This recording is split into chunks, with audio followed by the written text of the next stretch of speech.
Welcome to the Dirt Life Show with your host, George Hamill. Yeah. Welcome to episode 124 of the Dirt Life Show, live at S3 Powersports in Shreveport, Louisiana, man. Bringing it down to Louisiana. Woo-wee. I'm our host, Georgie Hamill, and we have some fantastic guests joining us today. Obviously, to my far left, we got Dustin Jones. In the middle, we got the most important man of the hour, Mr. Mal. That's true story. How you boys doing today? Doing great. Doing good. Have you been on a podcast before, Mr. Mal? No, this is the first podcast I ever been on. Dude, thanks, Yeah. man. I feel totally special now, right? Which is shocking because he owns a podcast that we do that he's never even been on. been on it. Yeah. So he owns a podcast. Just is his first time to do one. Yeah, exactly. We had a couple people say that they can barely hear us. Hey, turn up your volume, Josh. Yeah, turn it up. I can hear us good. Yeah, I can hear us good too. So let me see if I can give a little bit more audio. There we go. We got it fully cranked now, Josh. So hopefully it helps out a little bit here. Man, we got another guy that says Jacob PPEI coming in. Can't hear you guys. I wonder why. I don't about half trust Caden Danbury, though. He's questionable. Caden Danbury is a good dude. Of course he is. Let's see. We'll unplug it and plug it back in, see if that helps a little bit there. Somebody give us a thumbs up if you can hear anything. Yeah, let us know. Almost sounds like something not plugged in. Well, maybe it isn't. Let's see here. Hang on one second, guys. We've been running a real tight ship over here, Josh. Man, if y'all saw all these wires going every which direction. Can you hear it, Josh? Yeah, let us know if you can hear more now, Josh. You need to listen on your phone so you can hear. Replugged it back in. It might be this little audio piece. Dude, these things, when Instagram, it's like so difficult. You can? You can hear it good now? All right. So hopefully it's good now, guys. Welcome to episode 124 of the Dirt Life Show. We really appreciate you guys joining us. Let us know what kind of stuff you guys want to talk about with all the guys here at S3 Powersports. Logan, unfortunately, didn't make it to work today. I don't know. He's slacking. Yeah, he said he was sick, wasn't at work, but now he's on Instagram just like that. Logan, I'm going to need an explanation in the morning. Actually, you know what? Just put your explanation up where everybody can see it, why you wasn't at work, but you're on Instagram watching this. Hey, all joking aside, though, we're going to talk about some fun stuff today. I'm pumped, dude. I'm happy to just have you down here. We've been trying to get you down here for a year or two now. I know, right? Yeah. You know what's funny, though, is I've been looking for tacos. Can't find any. Well, you're in Louisiana, so if you're looking for crawfish and alligator bites, you can find that. Uh-oh. Now we're getting scared. Tacos, tougher to find. So like I said before, my name is Georgie Hamill. This is the Dirt Life Show, episode 124, and we are at S3 Powersports live in Shreveport, Louisiana. Let me see here. We're going to give our sponsors a little bit of love. We share some mutual sponsors, dude. We do. We really do. All right. How about you give some love to one of our mutual sponsors, KMC? Let's just hit KMC with the baddest wheels in the world. And I only know this is because I have to run them. No, I choose to run them, and I put them to the test. So if anybody can tear up a set of wheels, it's going to be me. Dude. KMC, all forged in the car in the back. Holler at your boy. This is the same ones that we ran the Mint 400 on. They still look brand new. I was going to say, and you should have just said me tearing up stuff. Also, a Mint 400 three-time winner.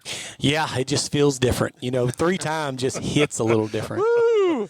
Thanks to the guys over at Motul. Really appreciate them sponsoring the show. Please, if you want any good oil products, go purchase Motul. You can get it at Cycle Gear or any of your local dealers. Thanks to the guys over at Shock Therapy. Justin and all those guys do a fantastic job helping out all the racers and obviously all you enthusiasts as well. You can use the code DIRTLIFE and go pick up some limit straps or maybe a steering rack or anything like that. You can also get stuff from Zollinger Racing Products with the code THEDIRTLIFE and match up some tie rods or something to your steering rack from Shock Therapy. Thanks to the guys over at JL Audio for becoming a part of the show. Those guys make actually some fantastic products for Can-Am. They got the roof stereo system for the Mr. Mao ran a full JL Audio setup in his X3 that mounts in the dash. For years. Sound good? Oh, yeah. It's louder. It'd get louder than you wanted to listen to. Yes. So those guys had a playlist at the Mint 400 just banging away in one of those systems, dude. It sounded so good. So thank you to the guys over at JL Audio. Please support them as well. Thanks to the guys at EFX Tires. And, hey, who's bringing you some power in your race car? Evolution Powersports, of course. Everything in the shop has Evolution on it. And it's getting close to Todd's birthday, so shout out to Todd Zaccone, one of the owners of Evolution Powersports. My man's birthday's getting close. So. Big dog, Todd. And Evolution Powersports. So please grab their Code Shooter products. You can tune your car, get a little bit more horsepower out of it from your cell phone. Super cool products. Thank you to the guys over at Vision Canopy. Man, if you need to represent your sponsors, get some custom canopies made, hit those guys up at Vision Canopy. They got some fantastic Instagram. They're really giving back a lot to the racing community. So please support them because they're supporting all of us in the racing community. Thanks to the guys over at CryoHeat. And thanks to the guys at Solderweld, too. You can use the code DIRTLIFE at solderweld.com and get yourself an off-road repair kit. So, a couple of things that I want to talk about today. Well, now that we got that crap out of the way. It takes so long, right? Let's reintroduce Mr. Mal in case the audio wasn't working whenever we did it the first time. The legend, Mr. Mal. Yeah. So, I asked Mr. Mal if you guys didn't hear it in the audio before, if he's ever done a podcast. Nope. Never? Nope. Not even one? Nope. You're the first. I mean, these dudes are doing podcasts. Yeah. I'm ashamed. Yeah. I feel really blessed now, man. I've never been invited. Oh, is that how it works? That's how it works. I've never gotten the phone call, I sit there and watch them and think, well, maybe next week I'll get it. Maybe they'll ask me one day. I don't know. I finally bought a pit bike, so, maybe I fit in now. I don't know what is it being part of the crew? That's how it goes. Yes. For sure. Yeah. So this is how it went. So people that follow us on Instagram know we went and bought a bunch of pit bikes just the other day. And when I say a bunch, like we went and bought 6 pit bikes. So we're doing some Instagram stories, cruising, going to pick them up. And Mr. Mal calls me. He's like, hey, where y'all going? What are y'all doing? I was like, picking up pit bikes. She's like, they got any more? I said, no, we bought all the 110s. We bought all the 110s. Yeah. Shout out to Forest City Powersports hooked us up. That we bought all their 110s. He was like, well, what do they got that's a little bigger than that? I said, well, they got a 125 big wheel and little wheel. He's like, you know what? Give me one of the little wheel 125s. So we went down there for 6, came back with 7. Nice. As soon as we got back, Mr. Mal made a rip through town with us. So, yeah, let's go. Round of applause for Mr. Mal stepping up. I'm born here. I grew up here, and I didn't even know you could go those places, man. No, some of them are quite beautiful. Oh, yeah. Yeah, because you can go exploring on them, but you can also really get hurt on those things too, man. Well, Know your limitations. I kind of follow them. Wait till one of them. Yeah, I'm the cleanup crew in case one of them wipe out. Yeah. When they wad it up. Yeah. Hey, so real quick, I wanted to thank George White and Eddie Ensign from Double E Racing because they gave me an Uber ride all the way from Texplex over here to Shreveport, man. The best dudes, Pretty man. cool. The They're Uber good was dudes. pretty big, though. Toter with a stacker. Yeah, that's a nice Uber. Yeah. He probably had some good conversation, too, right? Not that real weird Uber conversation. Well, he usually. did say that Louisiana is really, like Shreveport is not really Louisiana. Is that what he said? Yeah, he was totally getting at you guys. Like we're Yankees or something? Well, he's mean, more from Cajun country. Kind of like we were talking earlier. There's kind of a line across the state between Baton Rouge and Alexandria somewhere. And anything north of that line, we're considered rednecks. Oh, is that how it works? And That's south- how it works. south South of of there, you're Cajun. Yeah. So, Oh, okay. I it's a little see. bit of a battle back and forth. Does that mean that if they race against you on the track, you guys really, really got a good battle going? Oh, yeah, we're arch enemies with the Cajuns. Rednecks and Cajuns just battle all Hey, the but time. I tell you what, both of you guys are nice because they gave me a ride all the way over here. So thank you to those guys. Please share the show. So if you guys are watching right now, share the show. Help support everybody that supports us. Obviously, help support these guys. We're going to get into some really cool stuff tonight. We're going to share some stories about how S3 started, kind of get a little bit of a backstory, see where they're going, what kind of parts they make. There was a lot of stuff that I learned already today that I really want to help you guys understand about the stuff that they do here. Fantastic company. And so please share the show and help us support these guys too. The Texas Outlaw Series, we're going to have a recap on Thursday. Since we got the opportunity to hang out with these guys tonight, we're going to focus on these guys. But Thursday, join us for that Texas Outlaw Series recap show. Fantastic racing. And, man, Kyle Chaney took home extra $2,000. Surprisingly, boy, came out there and put it down, man. Josh, did it definitely cut off? Is the live feed cut off? On Instagram and Facebook and YouTube, yeah, they're both at like 221 or something like that, and it says it's over now. Okay, let me restart it real quick on Facebook real quick. Is All right. Instagram still running? Yeah, Instagram's still running. Yeah, I'm still live on You Instagram. just joined. All right, Instagram, just hang out for a second here. We got some technical difficulties. We're trying to make sure everybody gets to enjoy Traco out there saying, miss Mr. Mal at the races. Yeah. What's up, Tracy? How are you, man? I get a lot of people say that when we go out to the races. Like, man, where's Mr. Mal coming out of retirement going to make a run at the title again? Yeah. When was the last time you've been out to the races? 2018, he got second for the championship. Is that right, Josh? 18? I think it was 18. Oh, really? Yeah. How was that, man? That probably had to feel pretty good. Yeah. Was that your for an old first guy, season, or you know, how many I didn't seasons start racing until I was 54. How Yeah. many seasons had you already been into it when you got that? 3. Yeah, maybe raced 3 years. And Yeah. so had a couple of bucket list things. Was win a Best in the Desert race, Yeah. which you did. What won the Silver State maybe? What race was Yeah, it? Silver State. Yeah. 150 that year. Yeah. Yeah. And then got second for the Best in the Desert championship in the sportsman class. What man. what car were you driving at that time? I think I remember you It was had an two. X3. It The wasn't Bi- actually? The the what- four-seater. Yeah, the Bayou Bobsled. Bobsled. Yeah. It ended up being Dustin's car, Yeah. which he raced for 2 years. Yeah, Bayou We had Bobsled. 4,500 miles on that motor. That car Really? had seen some things. Can-Am made us change the motor out. Yeah. Because it had too many miles on it? Yeah, I said, let's keep the thing running. was strong. It runs good. I said, let's keep running in it. Yeah.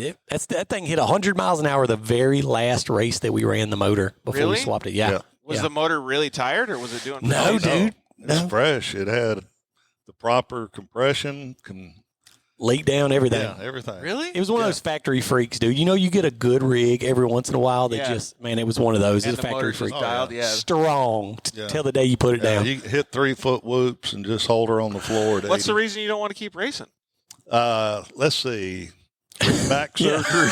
Oh, just too much? Well, I'm old oil field, so I was already pretty busted up. Actually, the year I quit racing, I had 5 surgeries that year. Oh, man. Caleb The Barber next just year. chimed in, said, been a big fan since Visions of Victory 2015 when Dustin and Shane were in the car video racing the only turbo at UTV World. My man, that was a long time ago. That was when they first dropped the Can-Am with a factory turbo, and we're the only people racing it. So Yeah, we had a sealed room back here with a key code, and only 3 people were allowed in there. yeah, Oh, really? yeah, Yeah. That was the secret stuff back Yeah. then. yeah. So you know who I saw this weekend? Good old Shane. Did you really? Yeah, Out of got to hang Texplex? out with him, talk to him a little bit. Man. He just built his son a brand new 170, I think it was. Yeah. or- Got second or something, didn't he? Dude, Yeah, his he little was boy ripping. did. Yeah, it was Did good. it was cool to see though the progression, because the first, he was real timid on Saturday, kind of like not doing, but on Sunday he was full wood, man. That's what Kid I was heard. Going as fast as he could, so it was super cool to see. That's, Oh, he that's gets it awesome. honest. I Yeah, he promise you does. that. Dad was definitely proud, you could tell. Yeah, and what a lot of people don't know is Shane was my original co-driver in the Best in the Desert, and now Dustin Henderson is. But both of those guys are really talented racers. Yeah. Dustin won a championship. Shane's won a bunch of big races. Shane actually got in the driver's seat. Crazy story at one of the Best in the Desert races, and the Henderson 250. The last year they ran it. Yeah. Really? And Shane, just because we didn't have a good season, we had a couple of DNFs, so Shane got in the driver's seat and won that Best in the Desert race Sure did. from co-driver to driver. That's crazy, right? Yeah. Yeah, and then we got protested the very next race at the Parker 250, and like a whole big crazy thing happened. No way. They made us swap our ECU at the start line because they thought we were Dude, I cheating. remember that. And we won that race. Yep. Yeah. I totally walked up- remember that. I walked up to Dustin when they made us change that ECU. And I said, if you don't ever win another Best in the Desert race, win this. Win this race. And And we went out there and did it. did it. Yeah. That's Yeah. crazy, though. I totally remember that. And I remember you being like, dude, it's not a big deal. And No. everybody else was like, oh, we got him this time. Like, everybody yeah. else was so stoked. And I was like, yeah, sweet. Dude, it worked. Man, it couldn't have worked better, dude. Couldn't have worked better. Everybody thought we were cheating, and we were running well within the rule book. Yeah, we was. Yeah. No cheating. Don't you love that feeling, though? It's like, Woo, whoa. woo, woo. Almost went for a Hey, ride. so we were just talking about these chairs. These chairs are old. They've got ideas in them. They've seen some business meetings, dude. Yeah, I think I just businessed that one Yeah, out. yeah. What do you mean? These are the fresh I'll lean shop forward now. shop chairs. Look at all this padding left on. If you reach under there to your right, you can push in on that handle and it locks. So it'll get you though. You can't trust these things. You know what I mean? There, Oh, that's hilarious. It's like a man. gym fart. You know, you just Yeah. can't trust them. That's a good save, though. Yeah, it was. Yeah. I thought you Mr. were Mel. gone. Show All everybody right. my bottom. So I'm getting a little bit closer to getting this stuff relaunched on Facebook and YouTube. But give us a little bit of background on, I don't know how you want to lead into it, but how did you and Mr. Mal meet to be able to understand that you wanted to start S3? Because you used to be in the oil business, and then Dustin used to just be a professional MMA fighter. I mean, he was kicking Cowboys' ass all over the place. But now he's doing motorsports. No, actually, Dustin had a very good job. He's a mechanical engineer by trade, right? Working for one of the big mechanical engineering companies here in town. Yep. And I was in the oil field, and his brother actually worked for my brother in a different oil field business. And we kind of started mud riding and bumped into Dustin, and so it definitely started as friends and kind of that like same enjoyment stuff first. Yeah. Well, yeah, I mean, I had a big shop maintenance facility, and of course, at night after everybody got off work, they'd all come over there and work on their bikes. And because back then, we had I had an 800S, man. That was the big boy. Putting in work. Yeah, and we'd tear them up, so we'd have to work on them at night. With this much travel. And exactly. Yes. And we thought we were so dialed. But what was cool to me is I was fresh out of college, and so just got my first job and, didn't have much money. But with Mr. Mal having an oil field company and, it was doing really well, he always had the coolest parts. And so, I would get off work at night, come to his shop after they got off work, and they'd be installing – brand new intakes and brand new big. Yeah, dude, just a new billet fuel rail and fuel injectors and full exhaust. So for me, it was cool to just go over there because they had the coolest parts and they were installing brand new stuff all the time. And so, And really, one evening, everybody took off, and I was upstairs in the office, and Dustin come up there, told him I wanted to talk to him because some of the components which we were running were in like in your opinion, maybe subpar or something. Inferior. Yes. And I knew Dustin was an engineer by trade and said, hey, look, I've been thinking about this. Why don't we start a little company and, build some good quality products where people don't have trouble, don't have to work on them all day after riding all night. He didn't think long. No. About a day or so, and then I get a phone call. Said, let's do it. It was a tough decision, though, because Mr. Mouse. What year was this? 2010 is when that happened. Yeah, because that was kind of the I don't know what you want to call it, but the beginning heydays of it, of all the side-by-side stuff, right? Because you guys still, you still to this day play around in the mud on what you call bikes, yeah, right? Everything's Quads, a bike. Yeah. Everything's a bike. Yeah. So what's the reason for that? It's just how it is? Everybody just calls them that? Yeah. That's just what everybody calls. Yeah, it's just our slang term. So honestly, like a ATV or a quad, we call that a bike when we go riding those. Our little pit bikes that we go riding around town, we call those bikes. And then honestly, all these side-by-sides we call them bikes. But when you're talking to your buddies, you just kind of know which one they're referring to. Hey, you want to take our bikes and go out to Muddy Bottoms this weekend? Everybody's like, oh, you want to take the quads out? Yeah. Got it. Right. Hey, you want to take our bikes and go down to Texplex and run them out there? Oh, you want to take the side-by-sides? Yeah, let's go race. You want to take your mini bikes? Yeah. So it's just always been a thing down south, and it's not just us in our shop. Everybody down here in the south refers to them as bikes. Man, that's a sweet bike you got on that trailer, and you'll have one quad, two side-by-sides, and then the pit bike in the back of the truck. Well, I think that's, that kind of started. I remember the first year I went to Mud Nationals, and I just bought that 800S, and everybody else was on quads. Yeah. And they didn't know what the heck to call that thing. Yeah. And so they just called it a bike. Yeah. Okay. It's we always get that same question on the West Coast. We're like, why do they call them bikes? And it's just well, that's just what it is. Dude, right? we catch so much grief. It's like everybody calls soda drinks Coke. Or pop. Yeah. So around here, I guess down in the South, everything's Coke. It's Sprite is Coke, Dr. Pepper is Coke, Coke is Coke. And so they just call it that. You know what I mean? It's oh, man, let's stop by the store and get a Coke. Well, you actually mean stop by the store and get a Dr. Pepper. But yeah, exactly. Hey, let's stop by the store and get a Coke. I want to get me a soda. Yeah. So just everything's a bike down here. Calling them bikes on the internet creates a huge uproar. Yeah. My man is right about that. And to be honest with you, I don't get hung up on that stuff. If you got time in your day to uproar that, dude, to make an uproar about somebody saying a bike, I don't care. They could call them unicycles, and I would still think they were cool. So I'm just surprised that people get so worked up over something that small. Hey, dude, the West Coast. Do you guys say like do the whole dirt bike thing like brop like? No, we didn't really know what that was. That tall black socks, black Dickie shorts. We didn't know about none of that until we started going. Easy. We showed up out there. I remember we had talked to Can-Am, and I might ought to back up a little on that. We'd been in business a couple of years, and so we were sitting around a campfire one night, and Shane was there, and Dustin was there, and we were producing some products. Well, I wanted to expand on that, and always heard, if you got into racing, you'd sell more stuff. And so I go, hey, I want to start a little mud race team. They have mud races too? Mud races. Oh, yeah. Big down here. That's how. Really? That's how Dustin and Shane got known. And Dustin got so PQ'd about it, he went to bed. Didn't want nothing to do with it. Thought it was the biggest waste of time and money. Really? Mm-hmm. And so anyway, started mud racing and then stuck this guy in something. And we went, wow, he can actually drive. Unbeknownst to us Any or of himself. Any of us.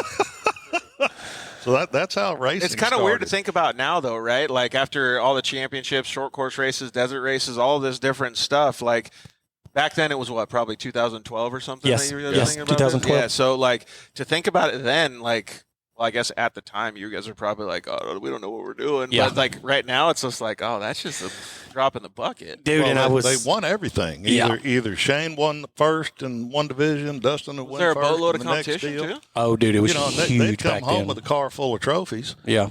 Oh yeah, there was a lot of competition, and I guess Can-Am, some guy we had sand cars at one time. Yep.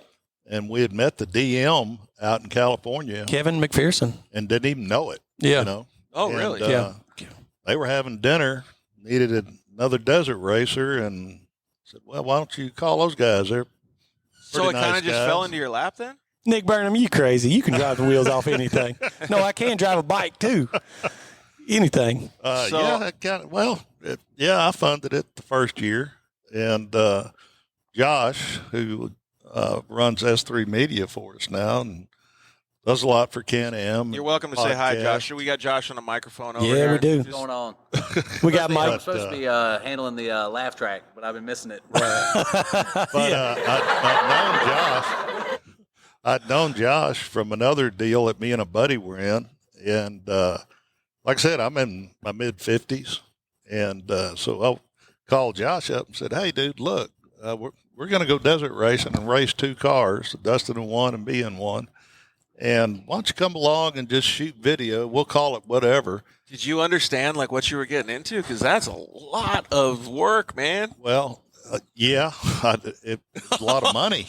That too. But I just and the main reason that I wanted to do it, I've got 5 grandchildren, and when the boys got a little older, they could look back and say, Granddad. I had a cool grandpa. Yeah. I had he a cool did some grandpa. cool stuff, Yeah, and how the racing really started. I The can reason see Mr. Maldo right here just holding this championship trophy at Christmas, being like, yeah, guys. you see this, kids? You see this? Yeah. Check it You out. talk to me with some respect, grandkids. But how it was supposed to work was because we ended up getting a deal with Can-Am. Mr. Mal was like, hey, look, this is what I'm going to run the sportsman class because I want to get out there and do some racing. It's fun. If y'all break anything, if y'all have any problems, I'm going to stop and I'll help y'all. I'll give y'all parts off my car to keep y'all moving.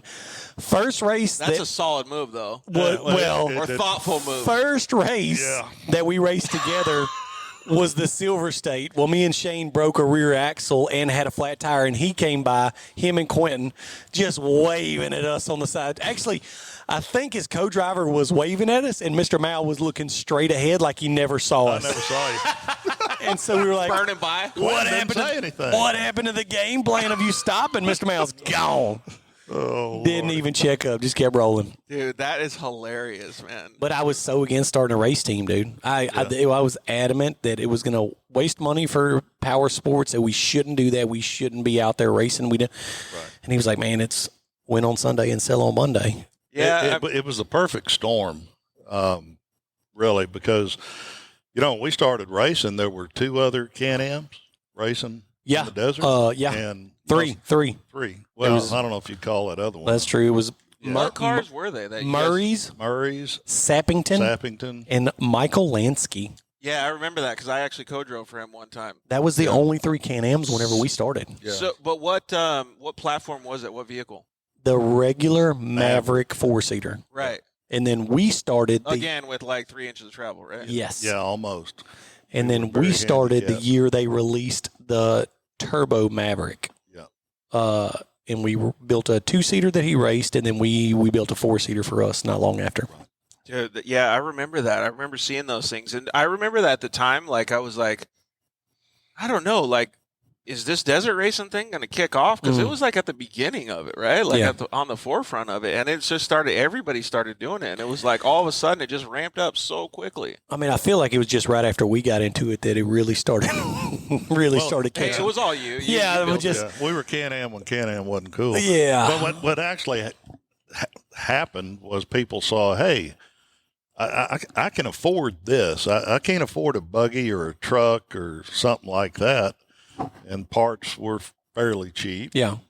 And you could go down to your local dealership and buy one with some minor modifications you could race in the side-by-side class. And so that Yeah. was appealing to a lot of people. Got, You know? got a lot of people started in it. And that was like, to me, that was like, in my opinion, that was the beginning of it, right? Because that's like what really started the trajectory of desert racing and all of these other series, like coming Right. really to the forefront. It was pretty cool at that time. It was what, about 2013, 14, 15 area? Is when it really started growing fast. Yeah, Because I feel like that too. off-road and desert racing was so unattainable to everybody because you were familiar because of the coverage. You were familiar with trophy trucks, class 1s, class 10s.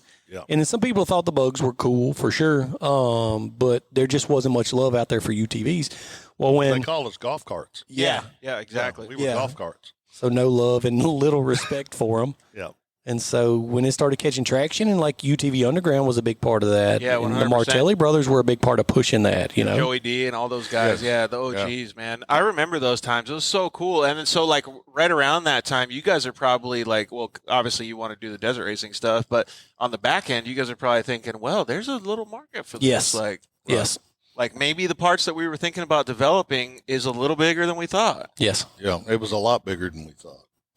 So what are some of the things that happened behind the scenes during those times? Are you guys sitting back here at the shop like, oh shit, we broke this thing and now we can go back to the shop and redo it? Or Well, first of all, from the jump, we fully committed to build everything ourselves. So we had never built a long travel. We'd only built lift kits. okay, We had never fully wired or built our own wiring harnesses. And so with our cars, we literally built the chassis, built our own suspensions, fully wired our car. We don't send nothing out of shop. And you and I walked through our shop I wired today. the first 2 cars. Yeah.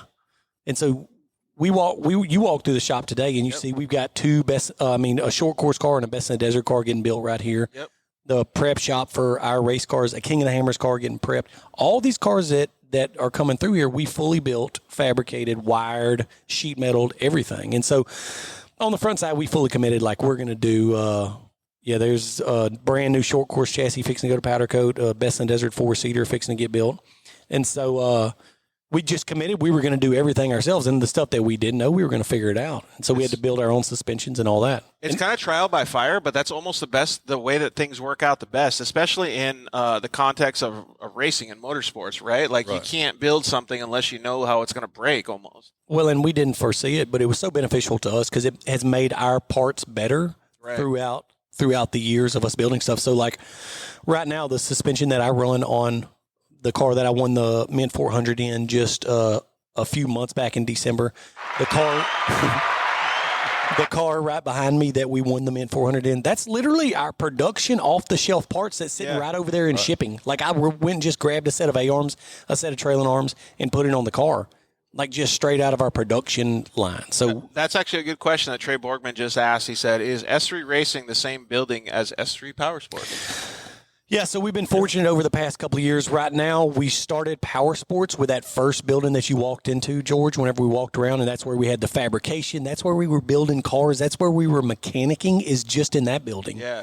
So maybe 4 years ago, we bought the 2 businesses beside This us. shop and the next shop. Yeah. So Nick, to like make it sound a little bit more simple, there's different buildings that are connected to each other, and they just have openings that go into each other building. It's pretty cool because everything is set up pretty seamless. So you have one spot here, and it just kind of goes around, and then all of a sudden, when your guy's package ships out the door to FedEx, it just came through all of these cool places. It's pretty cool, and Dustin was gracious enough to give us a shop tour, so we're going to have that come out on YouTube probably in the next 4 weeks or so like that. So it'll be cool for you guys to check that out too. So thanks for doing that, dude. Yeah, absolutely. And it's a really handy setup. So like you said, there's a building just right behind camera. That's our fabrication and area. This one that we're sitting in right now is, I don't know, probably 125, 150 foot long. Yeah. Shipping's right up there. Prep shop, the mechanic shop is right over there. I mean, the mechanic bays are right over there. So yes, all the race shop, the mechanic or custom shop, the shipping department, and the manufacturing facility is all right here in one big building. Yeah, all the sheet metal on these cars we do in-house.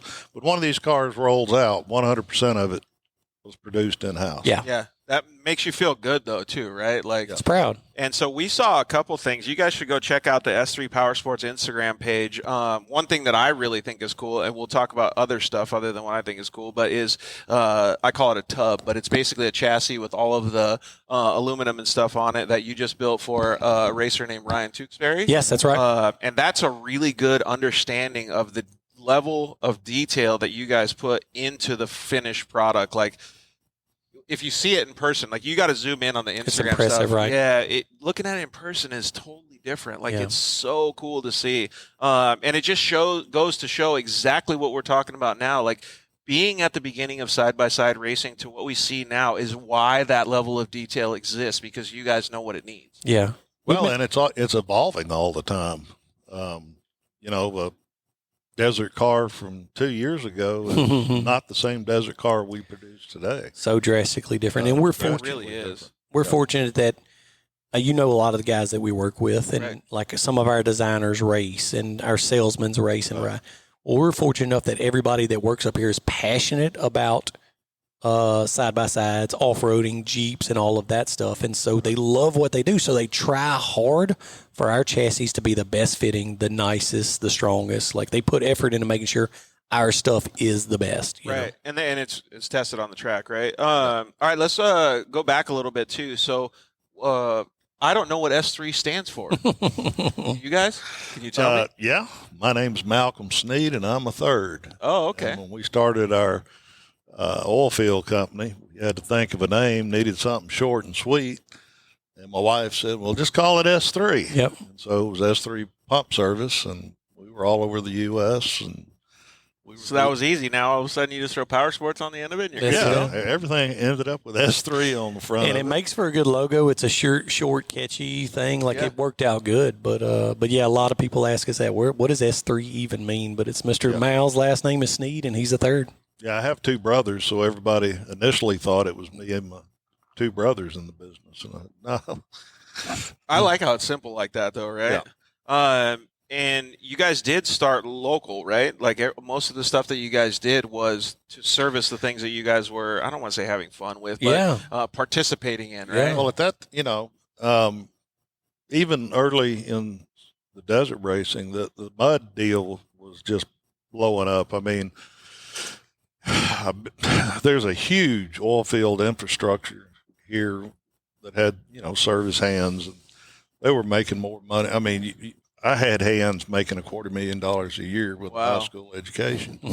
And so these guys Like to party. liked to party and they liked the mud. And so the mud industry was just blown up, gone crazy. Yeah, and that's a lot of our audience doesn't know very much about that. So I want to talk about that because that's a good business model to start with, especially in the location of the United States where you guys are. Right. And so I don't even know where to ask or what question to ask, but like on the Southwest, it's going to the sand dunes, right? Going to Glamis and stuff like that. Right. But you guys literally go play in the mud and in the water. Yeah. Well, and we had sand cars. We'd go out west and go to Glamis and spend a week and burn way too much 110. Yeah. But around here specifically. And now that's probably $50 a gallon. Yeah, probably. Probably. Around here specifically, though, the mud riding is huge here. So if you ever seen like Trucks Gone Wild or Mud Nationals or these big events, there's 15, 20, sometimes 30,000 people at private mud parks where they host insane, events. really? So while we're kind of a niche market right around here in like East Texas, Louisiana, Mississippi, Arkansas, and then over in Florida, it's huge. Like we have crazy turnouts at the mud rides around here, dude. 30,000 people, 20,000 people. And so for 5 years, the first 5 years that we were in business, we did nothing but build mud quads and mud side by sides. and nobody else was doing it. So I bought a 53-foot trailer. God, it had bolts, fuses, radiators, diffs for all the different stuff, belts that fit everything, axles that fit all the different stuff. So all of a sudden you become the parts authority at the events. There you go. Well, it was kind of weird how that started. We actually went to the East Coast Mud Nationals that one year they had it. And I don't know if you know Dustin, but he's a way better sponsor endorser than you are. I need to start holding this towards the screen. I always had axles and belts and everything we needed for our group because we probably had 10 different vehicles in our group. Yeah, but we were just doesn't need parts at the races. Yeah, exactly. Well, a guy walked up and he's got 2 little blonde-headed kids and it's the first day of the ride and he needs a rear right axle. Well, crud. Okay, look, I paid this. Just pay me that. That's kind of how that got started, and man, we knocked it out of the park for about 5 years. Yeah. We're the only ones doing that. But you know as well as I do, that's a business handshake that you get. That's a customer for life kind of thing because you just save their ass, right? You know what I mean? That was a huge impact on our business that we were helping people at these events, keeping them going, and it made them happy. And always when we got back in town, they were calling us for other stuff that they needed because we just helped them keep riding for the weekend. We would literally dismantle some of our personal bikes, rob radiators, diffs. Hell, we even robbed an engine and a tranny one night for a guy. Oh, yeah. Really? Oh, yeah. I hated it because That's some normally it dedication, was though. my bike, and so when they come back in the shop, it was gutted. Okay, well, y'all put it back together. How many times have you been like, all right, we're going to take 3 cars out to the races, and then when you get back, you got one that works? See, that's not what happens with us. It's like pit bikes. We take 2 cars out to the mud ride and come back with 5. And I'm like, because we would go out there, tear something up, take ours apart, fix other people's, and then like, you know what? Let's just buy that dude's and let's ride his for the rest of the weekend, break that one, and then buy somebody. Oh, I did that one year. Oh, there's been multiple times. I had somebody hit a fence with my that's back in the days we were Polaris and tore the back end of it up. I had a buddy that had a 900. And I walked over there. I said, what do you want for it? Well, it ain't for sale. I said, no, it's for sale. And Everything's for sale, man. And he racked off some price. And I said, okay. I wrote him a check. And Sue rode the rest of the week. We never came back with less rigs. We always came back with more than we went with. You know what I'm saying? But that's funny. But you help people out along the way, too. Yeah, Yes. and it's so funny how it gets started, man, because we were originally because we tore up so much stuff. We were just taking parts for us to keep riding. Right. But people started knowing, those S3 guys, they got some extra parts. So they would come, do you have a belt? Do you have an axle? Do you have a spare clutch? And we did. Yeah. And it literally was just to keep us riding. But Mr. Mao was like, super smart businessman that he is. He's like, why don't we spend a little more money, bring a little extra parts, we'll keep our stuff going, and we'll take care of everybody else. Yeah, totally. I don't know how much technical stuff we're going to talk about, Caleb, tonight, but does Can-Am have a new chassis to one up the new Pro R? Hey, you remember like for the Ford and Chevy battles, everybody's always got something new, dude. Everybody's always got something new. So you can slide into my DMs. I'll just tell you. I'll send it in a disappearing message so you can only look at it once. Yeah. Absolutely do not screenshot it, though, because I can see when you screenshot it. I know this game works. So, thanks, Brian Atkinson, for joining, too. Dang, old Butterco himself showing up to watch. So during those times, I mean, like, you're helping out people, and you're really seeing, like, in any type of racing, like all the off-road racing, you guys both know that the camaraderie is like what really keeps you there, right? Yes. I mean, like the resources that you have to extend to be able to keep racing and the amount of time that you have to put in. I mean, it's phenomenal. Like you never think it's going to be that much time, and it's always 3 times as much of what it is, right? But the camaraderie and the friendships and all of these things is really what keeps you there, right? I mean, winning helps, but still. The eureka moment of that, we were at the Blue Water one year, and I had something done. Well, I had a back implant put in, so I laid off for part of that year. Yeah.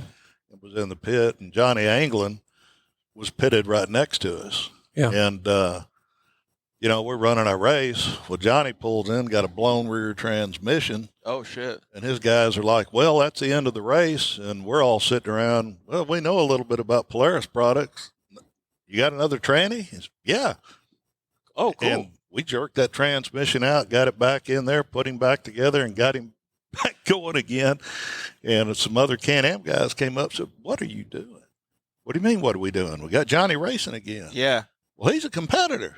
Well, we want to beat Johnny in the desert. We don't want to beat him like that, broke down. 100%. And that's the exact thing that's so meaningful in any of this stuff. And there are some dudes that are jerks and they don't help out like that. But I think for the most part, most people are the same mentality, right? It didn't used to be that way. It's definitely come around to where like you'll see people gladly help hit each other, and like as it's grown, it's grown with camaraderie to where I've seen tons of teams helping each other, and every time we come into the pits, and even like at the mint, like we're pitting besides dudes that we're freaking running off on, and we potentially are winning them in, and they're coming up when they see us pit to check our car, man. And 100%. It's like you kind of give them that head nod of like, yeah, man. And if anybody has looked at my Instagram or even Can-Am's Instagram in the past couple of days, like you saw that video of us pulling Cody Miller back over on his feet at King Hammers, and we gave up two race positions doing that.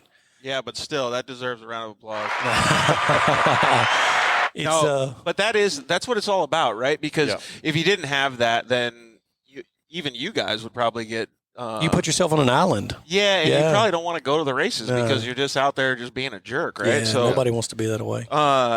Yeah. Oh, I got a question to change it up a little bit. So you guys go to these events, and I'm talking more of the mud events, right? So we talked a little bit about the food that you guys eat down here. Oh, yeah. What kind of stuff are you preparing at the races? Like, what's the hamburgers and hot dogs? Is it? I like to go for a Chinese buffet the day before a long race. You know what I mean? Just go straight to the top. So. Our bellies are acclimated to. We can go so many places. They sell with everything out there: shrimp on a stick, turkey leg, pizza, God, jambalaya, etouffee, gumbo, all the Cajun stuff for sure at all these events are literally popular. Everything that the Southwest has zero idea what it's all about. Oh yeah, that's all that. It's all that. Yeah, you're missing it, dude. It's so crazy, right? Even this weekend, like. I still don't know why it's called a hot dog on a stick. Is it not a corn dog? Is it different? Like, no, are you serious? That's not even a question. It's a hot dog on a stick. It's literally a hot dog on a stick. That's it? Yeah. There's no breading on it. It's not fried. It's just a hot dog on a stick. So one of the guys in the production crew goes, "You want a hot dog on a stick?" I'm like, "No." Is that a joke? Like, and he goes, "Here's a ticket for a free hot dog on a stick." And I just walked over to somebody else and gave it to him because I didn't know what I was going to get. I was like, trust "Is he tricking me?" I do not trust this. Yeah. So it was funny to see that. Troy Borgman, are y'all strapping Coleman grills to the back of your bikes? Dude, you already know. Coleman grills, Yeti coolers, like we've got dinner and drinks all the time whenever we go mud riding. First time I ever went to Texplex, I don't remember what race it was for. I think it was for the $40,000 bonus race or whatever it was called. I go out there and you and Shane Dowden are sitting there. You got your American Evel Knievel helmet on. And I'm like, Dustin, are you racing this weekend? He's like, yeah, kind of. And he's like, we got this rent-a-ride, and it's a Can-Am. It's got a cooler in the back. The cooler is filled with stuff. You got, like, I don't even remember what music you were playing, but it was. It's probably some AC/DC. if I had to guess. God, you got the music cranking, and you're on the starting line, and then I was like, he's bullshitting me. Like, there's no way. And then all of a sudden, I turn around, and you're launching Mount Midlothian with Shane at the side. It's got to be 75 feet and like 15 feet in the air. Bombing it. Radio to the moon, ice chest slam full. Oh, man. I couldn't get my phone out quick enough to get a video. I was like, dude, that was tough. Me and Shane, literally every lap, we're pulling into the pits, jumping out, swapping driver and co-driver seat, just shotgunning a monster and taking back off. So ice chest open, grab one, shotgun it, swap seats, go again. And I could tell because you didn't even go back to the pits. You just came back to the starting line, switched out, and then went back on. Yeah, we just lined up for another race. I didn't know what class it was. We were just out there racing. I was laughing so hard, man. I was like, I have zero idea what he's doing, but this is really entertaining. I didn't know what I was doing either, to be honest with you. You know what I mean? When you get in that zone, sometimes you just lose it and you just go for everything. Tracy over at Traco said gator on a stick. Is that a thing? Oh, he don't even know what that is. He's just saying words and putting them together. Yes, gator on a stick is a thing. I was told at Texplex gator tastes like chicken. It's similar to chicken, but it's a more dense meat for sure. It's more close. Yeah, it's real white. It's more close to frog legs than chicken meat. All right, so let's get back into some of the serious questions about S3 in general. So you guys have done some really wild builds. I mean, we're talking extra wheels, like a six-wheeler. We've had like super tall builds. We've had some. Like one build I saw was a really, really clean build. Let me see if I can pull up the picture of it. But what has been some of the most memorable builds that you guys have been proud of? Man, I think probably the physically largest build that we ever did is that one that you got on screen right now. That we built that one. Man, a crazy story. So Matt Tantrup at Can-Am, that designed the Defender, designed the X3, he called us and he said, man, I want to build something that will generate like a legacy for me after I retire from Can-Am. An amazing designer, super, super smart engineer. He said, I want to design physically the largest production vehicle that's ever been built. And so that one that you see in the picture. How big was this thing, though? Like, let's just say you're parking it next to a full-size truck. Oh, it's longer than a four-door long bed truck. Taller than my Jeep. Yeah. But actually, that vehicle, Can-Am did not produce it. It was not in the production lineup. Oh, okay. And So it was so a one-off? basically, R&D department built that six-seater out of a four-seater. Yeah, so their big thing was Matt wanted it to be the largest production vehicle ever. So they built it in-house before they sent it to us to Just the customize. chassis. Really? So they took a four-seater XMR Defender, cut it in half, or cut the back off of another one, joined a second one to it to build a four-seater 6x6, because they have the two-seater 6x6 version and the four-seater with only four wheels. Well, that was one that they actually built at Can-Am, sent it to us, and then we fully customized it, gave it to Cowboy Cerrone. He still got it to this day. Yeah, so that thing is how is it to drive? We drove it through tech at the Mint 400. We loaded the dirt bike that we raced up in the back of it, so it's fun. Like, for a cruiser, that thing, and Cowboy dragged stuff all over his ranch with it, dude. Super tough? Like, it's Dude, you can't stop it. It would drive up that wall over there. It's just big, heavy. Like, you don't want to get it in a bind. The interior of that thing was, all of that was hand painted by a guy that we use out of Arkansas. And, we got it. It was just a tube chassis. And so everything you see on the outside and the inside, and the wheels we had custom built. Yeah, everything's one off on that thing. Everything's one off. It just looks cool. I mean, it looks production, right? Like, it looks so good. So the level of detail is exactly what I was talking about. One of the I was scrolling through your guys' Instagram, stalking your guys' S3 Instagram page, but this is one of the coolest builds that I like. You know what's crazy is that's Quentin's just trail riding car, and that thing so is it's simple so clean. and it's super clean. It's got our Evolution Powersports cage on there, which is like an AB pillar cage, like a really light race cage. Quentin did a cool color on it and did 35s with no lift. He actually put race shocks in 35s, and so that's a really simple car, but dude, people love that car. It just looks so clean, right? Yeah, it's simple and just sweet. And it's not super crazy or over the top, but man, it's such a good looking rig. And so you guys are big Can-Am guys, but you guys also do other stuff as well, Kawasaki, Honda.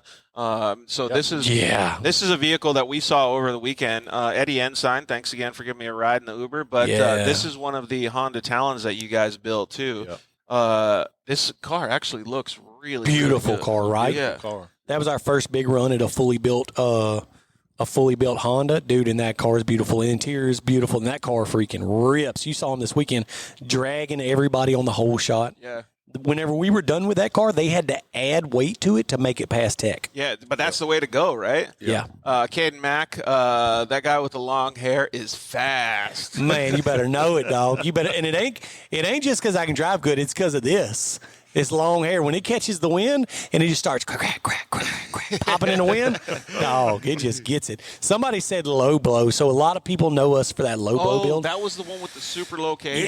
Yeah, that Defender that we built. And so, man, that was probably our most popular build. Josh, if I remember, didn't we get like 1 million something views on that video? Yeah, that was the first video we ever got. When they built it, I walked out there and I said, Dustin, you're going to hit your head on the cage if you hit something. No, I'm not. And we were sitting around there. We were over at Jackson over there playing in the river. Yeah. And there was a tree laid down under the water. Oh, dude. Oh, hit it. like a speed bump. Oh, It sounded yeah. like somebody thumping a watermelon. Dude, Boom. freaking forehead Him to the, and the passenger. Oh my god, dude. Cracked my head against the cage. But that's probably one of our most popular builds. That was the first video that we got 1 million views on. Yeah, so something like this, like imagine going through something like that, because this is the guys, Dustin. Yeah, that's us. That's actually Imagine me. going through something like that and then hitting, let's just say, a 16-inch log. Coming to a underneath the water. dead stop. Ugh. That is the oldest Defender, probably still running. That was actually a prototype Yep. before Defender came out, and Can-Am approached me. We had some marketing products that we were designing for Can-Am.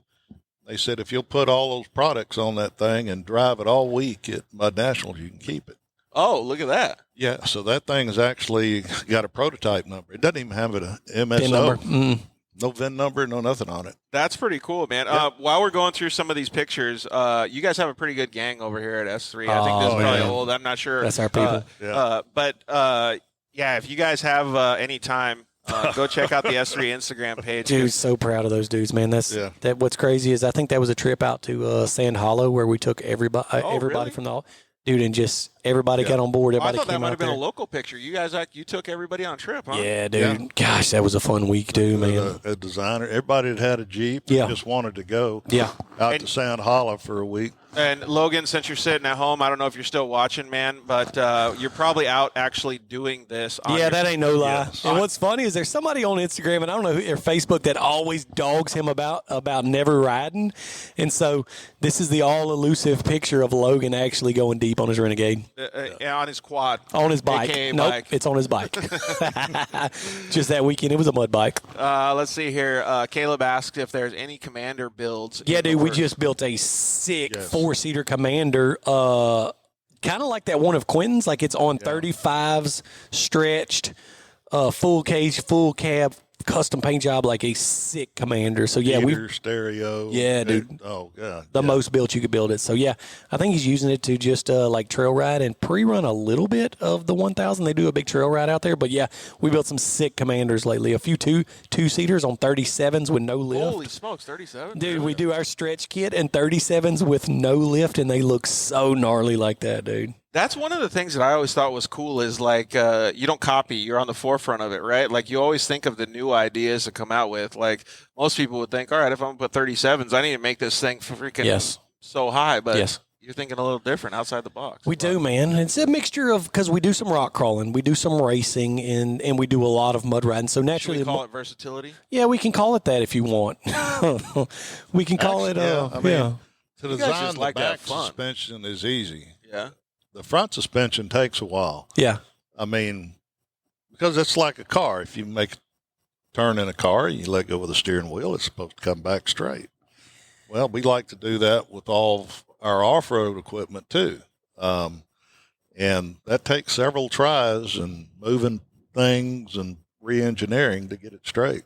All right, Trey Borgman actually asked, what about the Maverick trail you built? That was so sweet. He can't be talking about the Billy Goat, the 50-inch Maverick trail. Which one is that? I don't know if I've ever seen that one. We did a ride in Tennessee, like a little group ride. It's one of our Visions Victory videos. It's a cool video, and like we had fun. One? Yeah. Yeah, the one you laid on its side. Dude, I don't know how many times I flipped that thing that weekend, dude. That was a borrowed bike. Yeah, it was a rental. 50-inch Maverick trail. A guy gave it to us. Dennis Boyd gave it to us to build and customize to use on the video and then give back to him. And I had that thing so tore up by the time we gave back to him. I bet I flipped it 4 times that weekend out there on that ride. Really? Because it was a 50-inch, so it was super narrow. I left all the sway bars still hooked up. So literally, you drop off of a speed bump, it started three-wheeling. Really? It's like driving a Honda Civic through the rocks? Exactly like driving a Honda Civic. Dude. That's hilarious. It was man. a handful out there. This is a fan-submitted question. Let's get it. Is it true that they call girls at the mud events mud bunnies? No, that it couldn't be farther from the truth. What they call the girls at the mud events is mud crickets. Mud crickets? Mud crickets. Oh. So the rodeo girls are buckle bunnies. Buckle bunnies, okay. At mud rides, they're called mud crickets. Okay. And if you want to know what a mud cricket is, go to YouTube, search Mud Cricket song, and watch that. And that was filmed. Or don't if you're a young No, kid. definitely do it. You need to learn, kids. Today is the day. Go YouTube Mud Cricket. That's at one of the parks that we ride at consistently. Really? And the whole music video is filmed there. It's amazing. And then you'll Mud know cricket? what. Yeah, All then you'll know what a mud I'm gonna cricket put that is. in the notes. This might be something that we pull out of the Worth show it. as the Worth soundbite. it. Yeah, you should search that for sure. Okay, so do you guys remember another fan submitted question? Do you guys remember your first ever S3 project / build? Let me think. The biggest. So we built a bunch along the way, but we were using a lot of other people's It's parts. kind of hard to delineate because you're putting parts on and you could, With our own original parts. I know which one it was. Do you? Yeah, it was mine. Which one? Do you remember which one? It was a red and white one. Yeah. Had the red cage. Yeah. Okay, so give us a little bit more info on that build. What was it? It was a first gen mud lift. It was a Razor 9. It was a Polaris Razor 900 900, XP, two-seater in 2000, maybe 12, maybe 12 probably. Yeah, and I don't mind telling you, we put way too much lift in it, Yeah.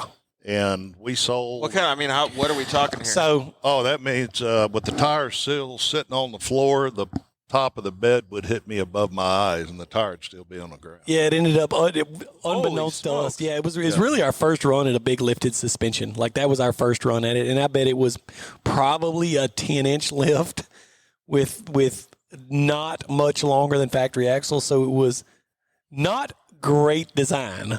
So we're talking about the center of gravity, like up Not in good. space. Not good. Not good. It'd go in some deep mud and stuff, but we actually had issues with that, and I personally went back and we came out with our Gen 2 lift. Yeah. Where we're going to limit the degrees of the axles here and stop, and what we end up with is what we end up with. Yeah. And basically went back, bought all those lifts back from those people, and gave them a Gen 2. That about broke us. Yeah, that was going to say that's a bad business decision, just- but a good moral Dude, it business about move. broke us. About broke us, but it paid off. Yeah, we almost didn't make it through that one. That's all. That's good though. And okay, so going along that, I want to ask a more detailed question. So all of us out in the Southwest, we don't know what portals do as much as you guys out here. Yeah. So explain to us a little bit more about when you're having to build those big cars, you put in all those big tires. What is a portal for? So a lot of people are running portals now because you get some ground clearance out of them, but B, you get some gear reduction out of them. So they basically hook at the hub mounting point. So at your ball joints in the front and like your trailing arms or where your knuckles would hook, drops the center of the wheel. It's a gear driven billet housing that drops the hub center down 4, 6, 8 inches. I mean, some of them are 8-inch portals now. Whoa. But it drops your hub center down, and you have a gear reduction built into that. So it takes a lot of strain off of the inner drivetrain up to that point of the axle, but it also gives you a lot of ground clearance. So they're really good on straight axle vehicles, and they work really well when you have trailing arms and like a really strong fixed point. Oh, okay. But we've seen countless A-arms torn out of frames because it puts so much torsion on the on the outside portion of So it of the twists A-arms suspension. out of the frame. So they're really good design for straight axles. They work really well on like Unimogs and big lifted Jeeps, but independent suspension is really hard on them. Yeah. That's why you see a lot of people with track bars, but it's a good design to get some gear reduction and lift kit. Oh, I just got a message that come in. Dustin, have you ever spoken? Well, they said a mud bunny, but a mud cricket. Have you ever spoken to a mud cricket? I'm going to be honest with you. That is my kryptonite is mud crickets. So as hard as I try to avoid them whenever we get to the rides, especially since now we're 3-time Mint 400 champions, you just can't. Perfect, man. You just can't hardly go to a mud ride without having some run-ins with mud bunnies, and it's my kryptonite. That's hilarious, man. Mr. Mal got to break it up. Yeah. He's like, Dustin, let's go this way, buddy. That has happened on occasion. Yeah, and Miss Linda mainly. Miss Linda's the one my that reels wife. me back in. Like, They tell me, you're getting a little out of hand over there. Okay, I'll be back. That's so funny, man. Mud Nationals just ended. So from what I heard and the guys that were asking me, they want me to go out there to experience it. Yeah. What kind of stuff can I expect if I go to one of those? let's start with mud crickets. You can expect that at one of those A lot of events. them. But man, it's like the races to where it's a lot of like-minded people that are out there to have fun. They want to have a good time. They want to laugh. They want to share their drinks. We share moonshine. We used to call it the vid jars, the COVID jars, because literally they'll just walk around with open moonshine, just handing it to people. Everybody that makes their own. I don't think you can get COVID because it kills everything, right? Oh, Well, yeah, it's let me 70% alcohol. This is something that I learned when Cowboy and I were doing the podcast together. Apparently, you can go blind from moonshine if they mix it incorrectly. There's like, well, no, that's what happened. What Oh, Mr. Bow's an expert on this? Well, yeah, actually. What caused is they would use old radiators for the condensers. Of course. Had antifreeze still left in it? And so you'd end up with antifreeze in your moonshine, and it'd make you go blind. yeah. So You had there are some very reputable people around here that make good moonshine. yeah, they got almost all their teeth. So if They're any of reputable. you guys are in the market, Mr. Mal's got you going. Yeah, he's the guy. I'm a moonshine fanatic, man. My man. Oh, yeah, we'd stop, break the jar out, and pass it around, especially that apple pie, because it doesn't even taste like it's got alcohol in it. Okay, I have had apple pie moonshine one time. Man, that'll come back. I and hit remember you just like a dragging myself sledgehammer. through the dirt after that. Man. Oh, yeah. Yeah. It'll sneak up on you. Dude. But you can expect a lot of that. A lot of people that are just out there to have a good time. But they're not dragging themselves through the dirt. It's mud, right? If you've ever gone Oh, to no, there's some dragging themselves through Yeah. the mud. I've seen them passed out in the mud. Lots of hot dogs on the stick. That's right. They do have hot dogs on the stick at the mud rides. You can just count on that. Yeah. A lot of that. Thanks, Josh, for chiming in with that here. Oh, yeah. I used to call it, people would come up, man, I just bought this and it broke. I said, them silver bullets got you out there last night. We call them bluegills, Yeah. But you're also going to oh, wait, you called them mud crickets, right? yeah. There's the There you sound, go. boys. Oh man, that just touches my heart. I'm going to be honest with you. But you're going to see, if you've ever been to Pep Boys and been down the chrome aisle where they've got the chrome tips, the lights, the under, that's what the sticker mud flames are Dude. dominant. Yeah. Oh, yes, sir. That's what the mud rides are like now. They're like the chrome aisle at O'Reilly's. They are, literally. Literally. Yeah, who So can big have stereos, the biggest, baddest. big stereos, big tires, big wheels now. It's mainly big stereos and lights. That's the thing. Yeah, JL Audio Stereos. Thank you very much. Yeah, shout out to JL. Y'all just be out there at the mud rides jamming, making all the mud crickets dance.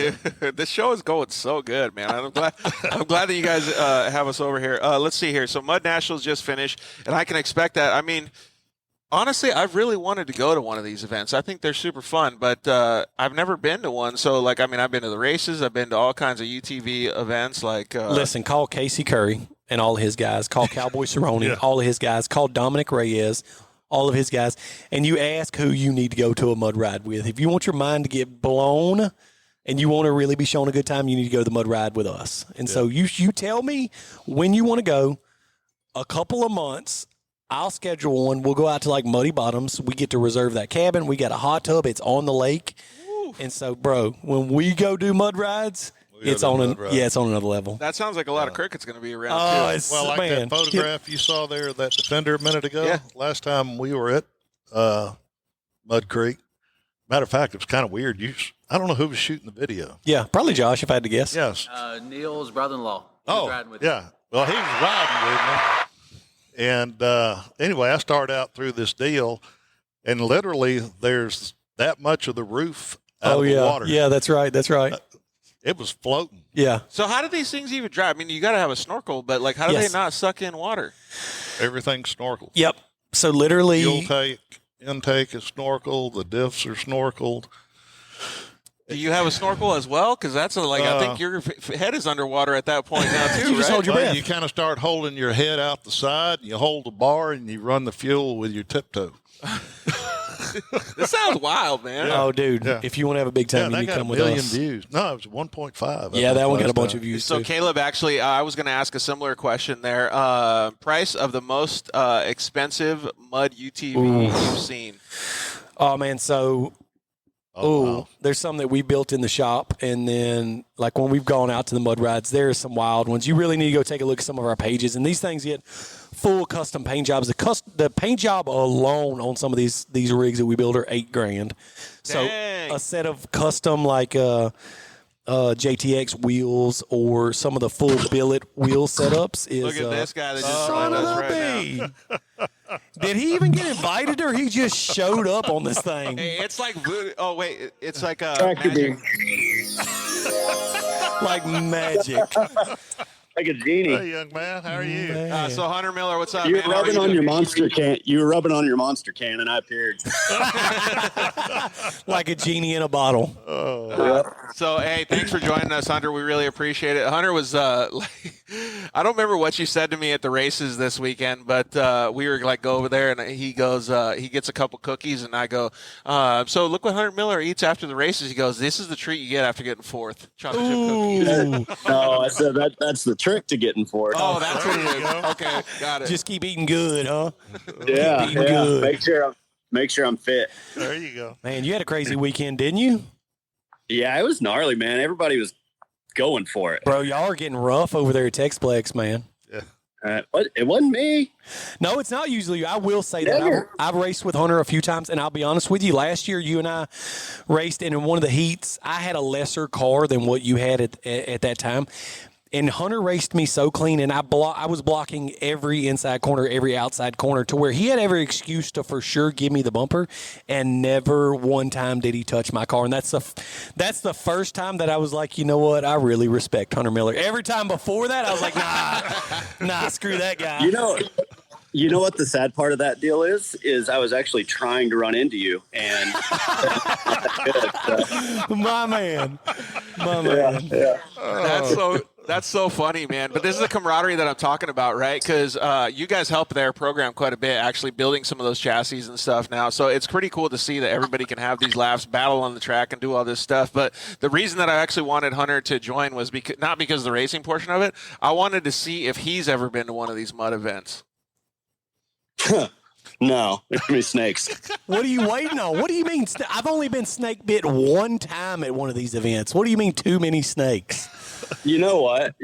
I remember one time me and Dustin were at a photo shoot long time ago, and where was that? It was what's that place over by y'all? Muddy Bottoms. Yeah, Muddy Bottoms, yeah. Yeah. And I show up, and the mosquitoes are like that big. Oh, I'm not a big fan either. Dude, they're like pterodactyls, and I'm walking around out there, and I'm watching Dustin and them just freaking bogging through all this stuff, and I'm like, that doesn't look like any fun to me whatsoever. You have to clean all that after they're done. That's why you get the mud all over you, so the mosquitoes don't bite you. Oh, that's how it works? True. Yeah. But you thought, man, that doesn't look fun at all. I wouldn't want to do that. But then, what did you end up doing? Yeah. No, that's true. I did there start you go. getting. Then Hunter nearly tore Holy up. smokes, dude! Look at the size of those. Bad Oh yeah, boys. that's what we. Yeah, exactly. Hunter, Those things are wild, dude. You got bit by one of those? Yeah, I did. Hunter, if you don't know, that's what we call a nope rope. Are those Did you poisonous? really get bit by one? Yeah, I did get bit by a snake. Are those poisonous? I or don't no? never know. I don't remember. I don't remember. You're I here. didn't die. Yeah. I'll tell you that. Yeah, I got bit one. Josh has got the video of me getting bit by a snake. I tried to pick it up, and I grabbed it at like its waist, what you would consider. Oh, my God. I do not. I'm with you, Hunter. No, thank you. Those cottonmouths? Those specifically are. But I grabbed one. God, dude. I No grabbed way. one by what you would consider the snake waist. And I thought like I could pick him up and keep him away from me. Like I've watched Steve Irwin, you know what I mean? Yeah. And so I kind of shook him. worked out Nope. well. Spun around. Bam! Bit me. And I was like, oh, crap. Don't let that happen again. Spun around. Bam! Hit me again. You know what? You What? did get bit by a snake, but Brianna just reminded me in the comments that I have been bit by a wolf. So You what? top that. Yeah. You guys yeah. are wild. How did you get bit by a wolf? Breaking Responsible news. parents, I guess. I like your style. Yeah. I mean, what parent doesn't raise their kids around wolves? I think Hunter could probably ride this wild animal. Let's see what happens. I'm going to start calling you, what's that little kid from Jungle Book? Bagheera? No, what's the little kid? Mowgli. Mowgli. I'm going to start calling you Mowgli, dude. Raised around wolves like that. What on earth? Yeah, I was 2 years old actually. Oh, so you was just a quick snack for that dude. Oh, I'm telling you, it was about I don't know, 200 yards that direction. We didn't have anything out here. We lived in Rockwall, about 30 minutes from here. My parents had just bought their first 10 acres out here. Yeah. And we used to come out here and camp and everything. And like 2 a.m, I decided to sneak out of the tent and off to the wolf pen my dad had. He had about a 10-acre compound set up for him, and I was trying to feed it potato chips through the fence. And I mean, Oh, who no doesn't? big deal. Yeah, who doesn't want to feed a wolf potato chips? Yeah, I Come thought on in, fat, Sue. meaty 2-year-old arms were a little Come here. tastier. Hey, Right? no, we're going out to eat. Hold on. That's hilarious, man.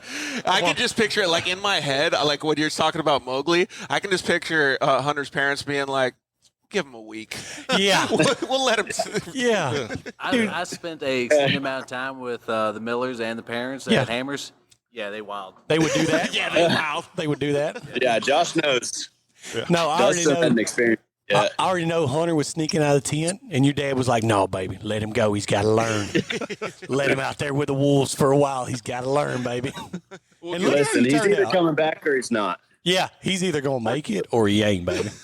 But look at you now, Hunter. I mean, getting 4th place and stuff. I mean, Look you at you learned now. so much. Hey, technically 8th overall, okay? Proud of you, buddy. Proud of you Yeah. for what you did. You know. It was a pretty wild weekend though, man. It's good. It was good to see you out there, dude. And I mean, just understanding the stories and the times that you guys have spent. But going back to S3 because that's what the show is about, right? What was the reason that you decided to work with the guys here at S3? Man, I was like flip a coin, and it was either don't race or. It was lack of options, is what you're saying. Yeah, yeah. Last resort, I think. My man. No, we man, before they really started getting into fabrication, we were buddies with one of their guys there, Cody Taylor. And, I think when you guys first started out, you were just, doing some maintenance on stuff and then started doing fabrication. And it started kind of slow, honestly. We were racing GNCC at the time and we're needing some aftermarket parts. And, man, those guys jumped in and designed us some stuff. And then look where they are now. Then I think that was about the same time y'all got into desert racing and really started going full force with the race program. And it's just built from there. Since then, they've done all of our chassis. Man, I was trying to add it up the other day. I think y'all have probably built close to 20 chassis for us at this point. So Man, it's wild. does it even feel like you built that many? Because God, yes, it does feel like we built that many. My checkbook does feel like it has been that much. Oh man, but to be honest with you, dude, it's been such a great relationship with us and those guys, and they have pushed us to be better builders. They have done so much R&D for us. Yeah, so how does that relationship work? You like have a debrief and be like, hey, this could be better if you change this? Yeah, absolutely. Or after they run a chassis for a season, like they're very good at what they do and they know how to set their cars up. So if they run a chassis for the season and something's just not right and they can't get it dialed in, or they get a car up better, they're like, hey, for our next chassis, we want to do this a little different. And then they've made us better builders, man. And honestly, we couldn't be more proud. And me, Dustin, and Logan talked about this the other day, man. We couldn't be more proud that they let us build chassis and race cars for them. And it's the versatility too, right? Because you're not talking about just a short course car. You're talking about a King of the Hammers chassis, or maybe not in their case a desert chassis, but like a short course chassis, a desert chassis. There's all kinds of different stuff that they can provide feedback on, right? Yeah, dude. And it's invaluable. Their feedback as drivers and racers is invaluable. So man. coming from the other end of the spectrum then, Hunter, that's probably really cool because there's a lot of builders out there just be like, nah, man, you get what you get. Like, sorry, dude. But you're able to like work together. No, 100%. And generally, the first time I go to them with what I want to do next, they say, "Nah, man, sorry, you're out of luck." Dude, And every then, time. I'll say, "No, I really want to do this," and no, they always pull it off. Like I said, Cody Taylor and I talk daily, and we're always coming up with ideas. And generally, the first idea is pretty crazy, and we kind of scale it back till we kind of get to the point where we feel like something's realistic and what we want to do. But no, S3 always pulls it off, to be honest with you. I mean, we couldn't be happier with all of their products and the stuff they build for us, Ryan Tewksbury said that Hunter Miller just doesn't want the Dustin Jones yellow. My dude, I seen Tewksbury bringing the heat at the last race. Hey, so he let ours is the real yellow. Bro, why do you say real yellow? Why does everybody keep saying that? why is yours not the real yellow? That's what everybody says is ours is I not feel like real that's yellow. pretty yellow. Nah, me and Tewksbury got real yellow. Y'all just No, the one beside it is yellow. The one to the left, well, yep. Oh, There's you're my thinking left. like it's a little bit more orange? Yeah, they got short bus it's a yellow. little bit more orange. They got short bus yellow on their cars, man. I got the real yellow. I'm not thinking it's a little bit more orange. Hey, so one thing I got to say from a media do standpoint, I couldn't tell who you guys were on the track, and because it's just a sea of yellow in that first two corners. I'm just trying to guess. I'm like throwing names out there. I don't even know what to say. So maybe one of you guys could throw like a pink or a blue in there, man. No, this is our strategy because every time I race with the Miller brothers, I claim the win every time, and I post pictures of the car without showing my face, and I'm like, took another one home. You know what? I won first and second. Y'all know what the funniest thing about that is? That he's not joking. Bro, if you listen to my Mint 400 interview with TPQ, he was like, man, Dustin's coming off of a huge win at the King of the Hammers, and I was like, oh, really? Dog, what? And I was like, yeah, you know what? I did win King of the Hammers. Three times. I won it the year Cody won it, the year Hunter won it, and the year Cheney won it. This is exactly the problem. I'm telling you, I'm fighting, man. It's so crazy. I'm just throwing names out there just like he did. Yeah. I mean, I guess it's a good marketing perspective, right, for Can-Am and for you guys, because it doesn't really matter at that point. It's just like, yeah, the yellow was up front. I win every time because I'll be just taking their pictures and posting them on my wall saying, took another one home. So basically what Brian Atkinson's saying is that you also won at Texplex this weekend. Right. You know what, Brian? You just reminded me. I need to do a post right now about winning first and second at the last race. Dustin took home the bounty at Texplex, right? Sure did. 200,000. Matter of fact, Brian, if you don't mind sending that check. Oh, yeah, take all Kyle's glory. Yeah. Who's she? I never heard of her. Brian, just go ahead and send me that check, buddy. Oh, that's hilarious, man. This is the exact camaraderie and working relationship that we're talking about, right? Like, you guys have a real professional, escalating business relationship that keeps pushing these businesses and his racing program forward, but you can always rely on the laughs and the camaraderie and stuff. It's so cool, man. Like, off-road doesn't do us any disjustice. It's really the vibe of the whole industry, and that's why Mr. Mao wanted and still wants to be part of it. Yeah, no doubt about it. Super cool, man. Hey, so do you have any funny stories about being with the S3 guys other than the stuff that we've talked about? Yeah, but I don't know if I can share them. Yeah, let's not. Let's just say it was fun and we remember. Let's just. Yeah. Oh man. That's I good. better not comment on that one. I think. He's met some mud crickets. If I just want to put it that way. Hunter, what do you own right now? He's got like a Segway or something. Bro, I hope you had a zip tie on that floor and just eat it. Oh, wait, is it one of those hoverboard things? That's what Trey Borgman just said. Yeah. Everybody, it's this is our race shop here. Our glass shop's over there, and I'm constantly going back and forth. Walking's just not. Walking is for chumps. That's exactly what Dustin was saying earlier. Dustin uses a mini bike to go around the shop. I'm not walking no more. I'm grown up.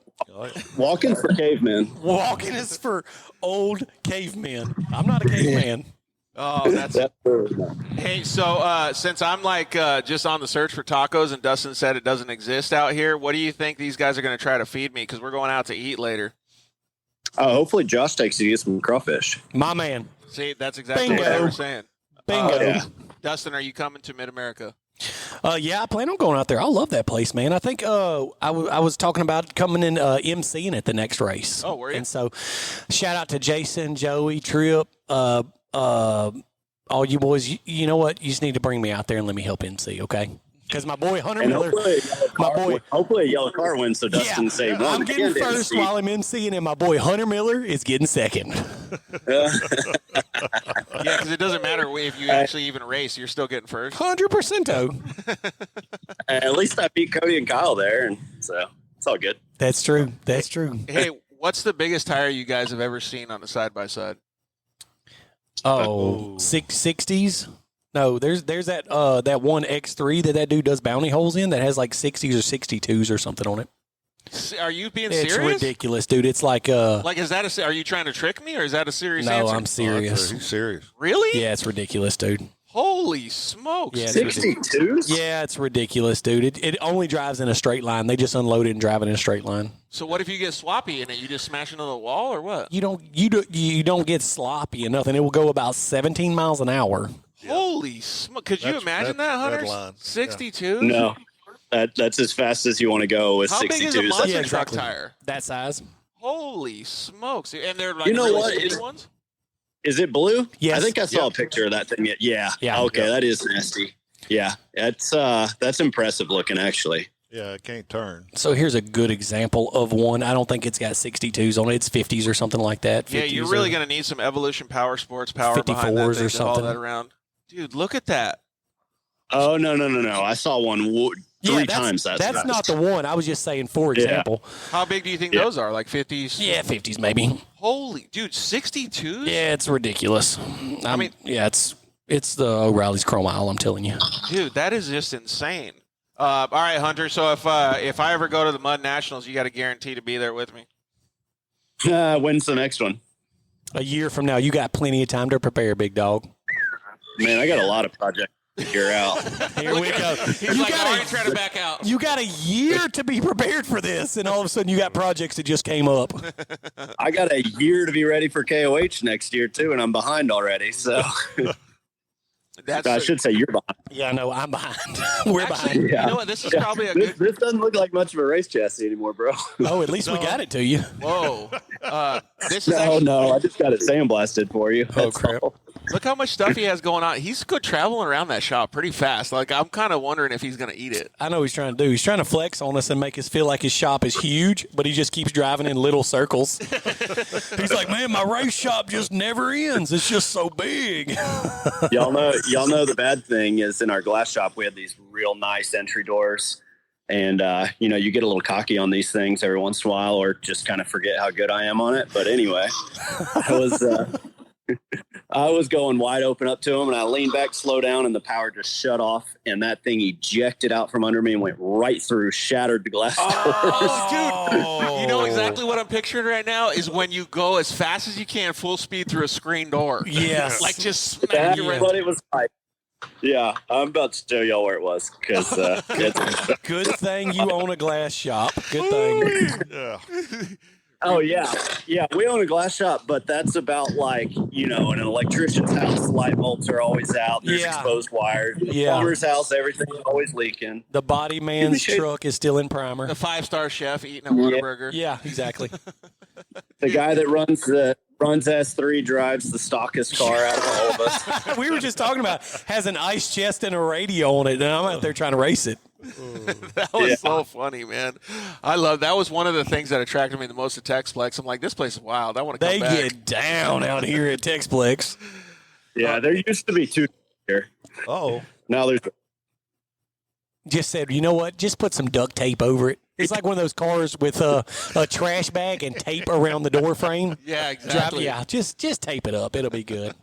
It was the only seat in the house with air conditioning, and now I don't even have that. So Daddy gonna make y'all sweat for doing that. I'm telling you. You gonna respect this place, boo? You gonna sweat. Luckily, I don't stay in the office too much. So. All right, Hunter, we got a couple more questions that we're going to ask these S3 boys, but thanks for joining us, man. Hey, tell everybody what you got going next. I think actually you're going to join us on Thursday probably for the recap of the Texplex weekend, but for anybody that doesn't watch that, tell them what you got going next. Yeah, I think that's the plan. I'll see y'all on Thursday. Our next race is, I guess it's back out at Texplex for round 5 and 6 at Tex Outlaw. So Yeah. I'll be seeing you there. I think that's in 5 weeks? Yeah, something like that. I think it was May. I forgot. I'll have to look at it again, but 15th, 16th maybe. Brian, Yeah. if you're there, you can put it in the comments. But yeah, that's going to be a good race for sure. Yeah, absolutely. It's going to take me that long to fix up the carnage from this past weekend. So. Man, I can't wait to win that race too, man. That's gonna be fun. Dude, you got so many victories under your belt. Yeah, matter of fact, Hunter, can you go ahead and send me some pictures from this past weekend so I can do my post? Nah, just screenshot it off my Instagram and Got crop it. it. Should I tag you and give you the photo creds, or just don't say nothing? Nah, just keep it to yourself. Nobody will notice. My man. Thanks, Brian. So yeah, May 14th and 15th. We'll see you there, Hunter. Thanks, bud. I appreciate it. Thanks, Hunter. All right, fellas. Everyone enjoy this craft race. Yeah, no. Have fun. Later. Yes. So, dude, I love those conversations. Like this, it makes me feel good. Like it really makes my heart feel good being able to see like the way that all of you guys interact. And this is probably something like what really Mr. Mal, gave you the ambition to keep going with the business is seeing all the interaction with all these different human beings, whether it's at a mud event, a desert event, whatever it is. Well, I mean, we kind of got a saying, do it the right way. Yeah. It's kind of like that first suspension. The right thing was to buy it back. The right thing, if I sell you something or we sell you something, it needs to be right and correct. And if it's not, we'll fix it. So I always tell everybody, as a kind of off-road subject, if anybody asks me, I always tell them life is just a section of choices. That's correct. And if you make the right choices, your life will be better no matter what it is. And even if it's a little choice, it'll end up getting you further along in the long run, right? And that's something that you guys really stick to and stuck to at that point. I mean, I've got a saying around here: we all make our own destiny in this life, good, bad, and different.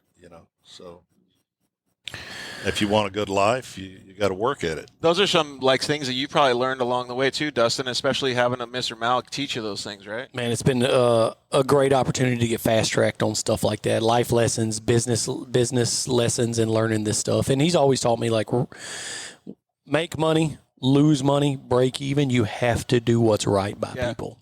100%. At the end of the day, you have to do what's right by people. Man, and I've found it just in general in life, dude, it's so much nicer and it's so much more enjoyable to get along and be happy. And Hunter and I race hard together, man. He and I raced hard at Texplex a few times together.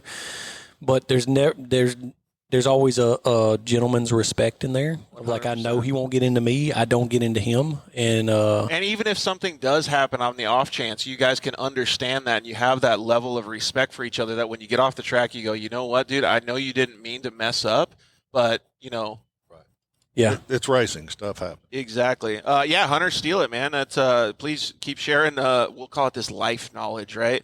But yeah, that's the exact thing. The reason that we like the Dirt Life show is to get behind the scenes, right? Mr. Mal, this is the first time you've ever done a podcast, right?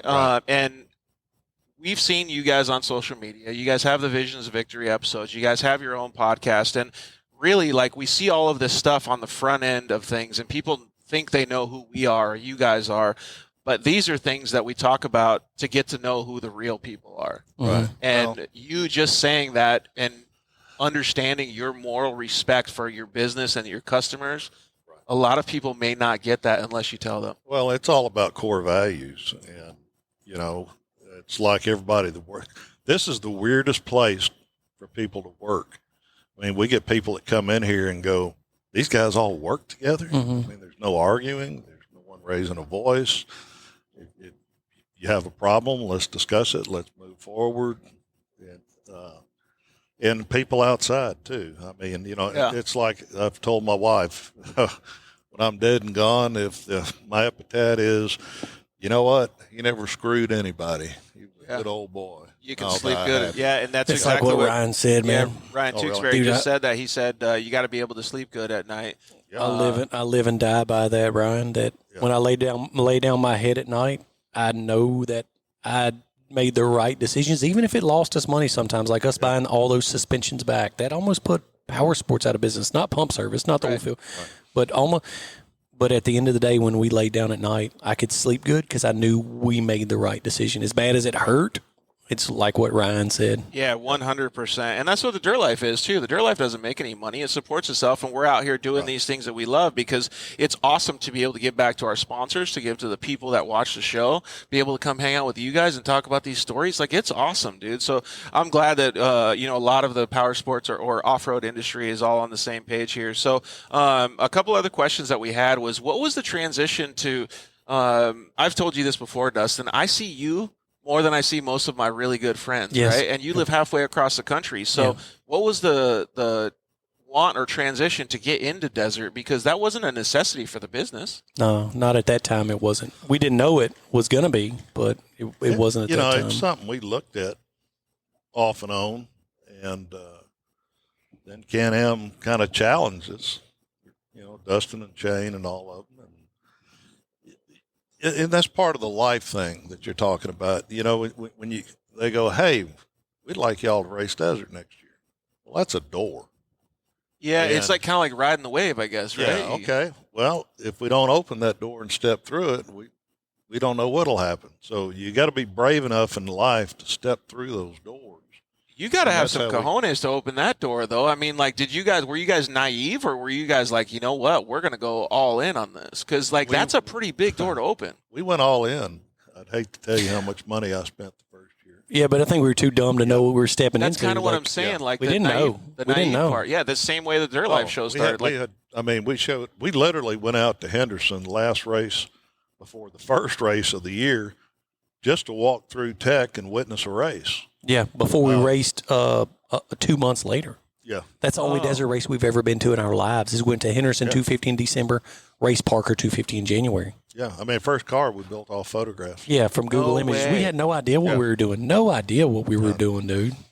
You guys need some S3 neck tats. That's the second time that's got brought up. by No, the way. dog. Yeah, Our boy that ain't happening. already got us dialed in over there. Yeah. He went from hand tattoos to straight Mike Tyson. He might as well put 6'9" Oh, on yeah, his face. Cutie got an owl tattoo, didn't he? Straight owl on his throat. That's dog. aggressive. That's That's- very aggressive. That's going from 6 to 12 is what we call that. How has it been taken? Like, how is it? Oh, we've get in fights regularly now. So Really? Yeah, we get in fights once in a while. So. It gets wild with the neck tat? Yeah, people just assume that you're probably ready to get down every time you walk in Actually, place with a it neck. was wild before the neck tap. It was wild before, but It just escalated. It just just stepped up a little. So escalated. Caleb, I don't know if we're gonna actually be a proponent of that. We don't condone fighting here. Oh, let's go back though. This dude says tattoo. So a couple of years back, I don't know, 1 or 2 years back, one of our guys shaved his arm and got, I guess, what was Chris's tattoo? It was a fake tattoo of sorts. It was henna or something. Talking to the mic. It was the S3 logo. I know, but what kind of tattoo was it? Henna tattoo or something, but it looked real. Yeah. And so he posted on Facebook, and it was Chris Mashburn, our web guy that you saw in there. And he goes like, "Bro, are you kidding me? That's crazy." And I was like, "Dude, I can't That's believe some you got a dedication. tattoo." Well, he let it go on for like 2 or 3 days, and then he came in one day and was washed off. And I was like, "Bro, you're so crazy." So I took that picture of his, posted it up, and made the challenge that if anybody would get an S3 tattoo, I would pay for it. Bro, and like 4 days later, 2 dudes sent me a No tattoo. I way. wish I could remember their names. I got to show them to you after the event. One dude got S3 Powersports tattooed all the way under his arm, a huge Whoa. S3. And one dude on his thigh got Homer Dedicated. Simpson with a mullet with a pair of glasses on that were S and 3 for the sunglasses. Dude, Kanye, Homer, and a mullet The- all in one tattoo. Sickest. Wait, Kanye? What? Kanye wears glasses at night. Yeah. Okay, I got you. The sickest tattoo I've ever seen. But yeah, 2 dudes end up getting S3 tattoos. Shout out to them dudes showing That is major such support. dedication, dude. Holy cow. Caleb said pansy. Hey, I don't know about you guys, but man, that's pretty gnarly for those dudes to do that. That's Yeah, that's crazy. going to 100 for sure. Okay, so you talked about like the employees and everybody around here. That's one of the things that I wanted to talk about. Is we showed a kind of a group photo of everybody that works here at S3.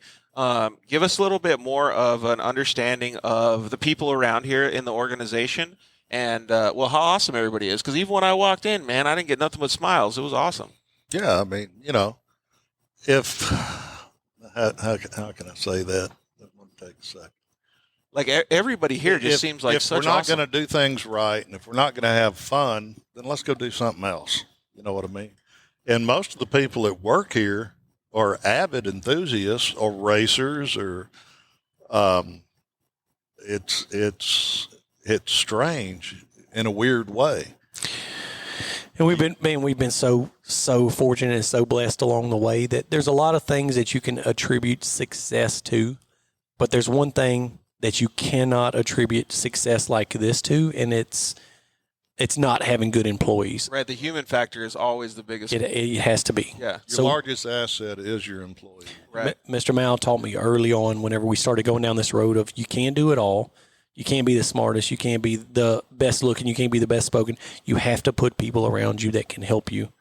And in the beginning, Mr. Mao was doing all the hiring and firing and locating employees for us. But along the way, he taught me to surround myself with good people that can help us all work together to move forwards. And so, Right. man, we've been so fortunate just to find good people to work with. Hey, Hunter Miller, if you're still Very watching, blessed another with that. thing you can steal from me is teamwork makes a dream work. Yeah. Team. So I've heard you say that before. I know, and I didn't coin it. I'm just messing with him. But but that is a huge thing, though, right? Like on a serious note, that's a business. That's exactly essential. correct. I mean, without a team, without communication, you have chaos. Right. And so you have to have communication. I like that. Without communication, you have chaos. That's correct. I like that a Absolutely lot. Let's see here. So we actually had someone chime in. I forgot, Caleb, I think it was, that said, I'll get an S3 tattoo if Dustin pays for it. Oh, no, that was Daniel Adams. I saw that tag. That was Daniel Adams, but no problem, big dog.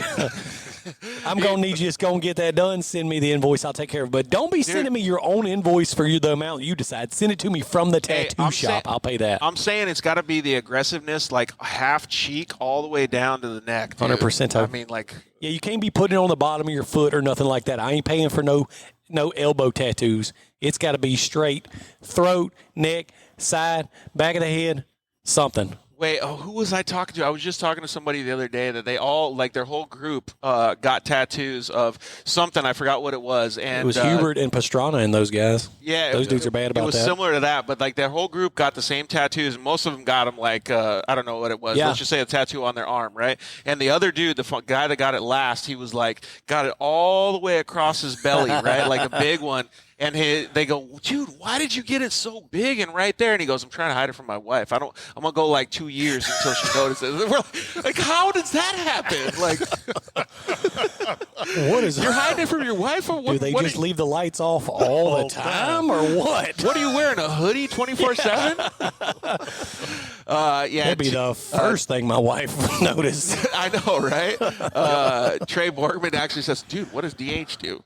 DH, bro, he's taking over like our new product development. So like working with the guys, like a vehicle comes in, like we've got a new shout out to Joey Beck. We've got a new Turbo R out there in the shop. Yeah, and it's getting everything scanned and everything built for it. And so Dustin handles new product development, what parts we need to do first as far as forward A-arm kits or gusset kits or tie rods or our axles or whatever. So Dustin handles all of our new product development. Basically a scientist?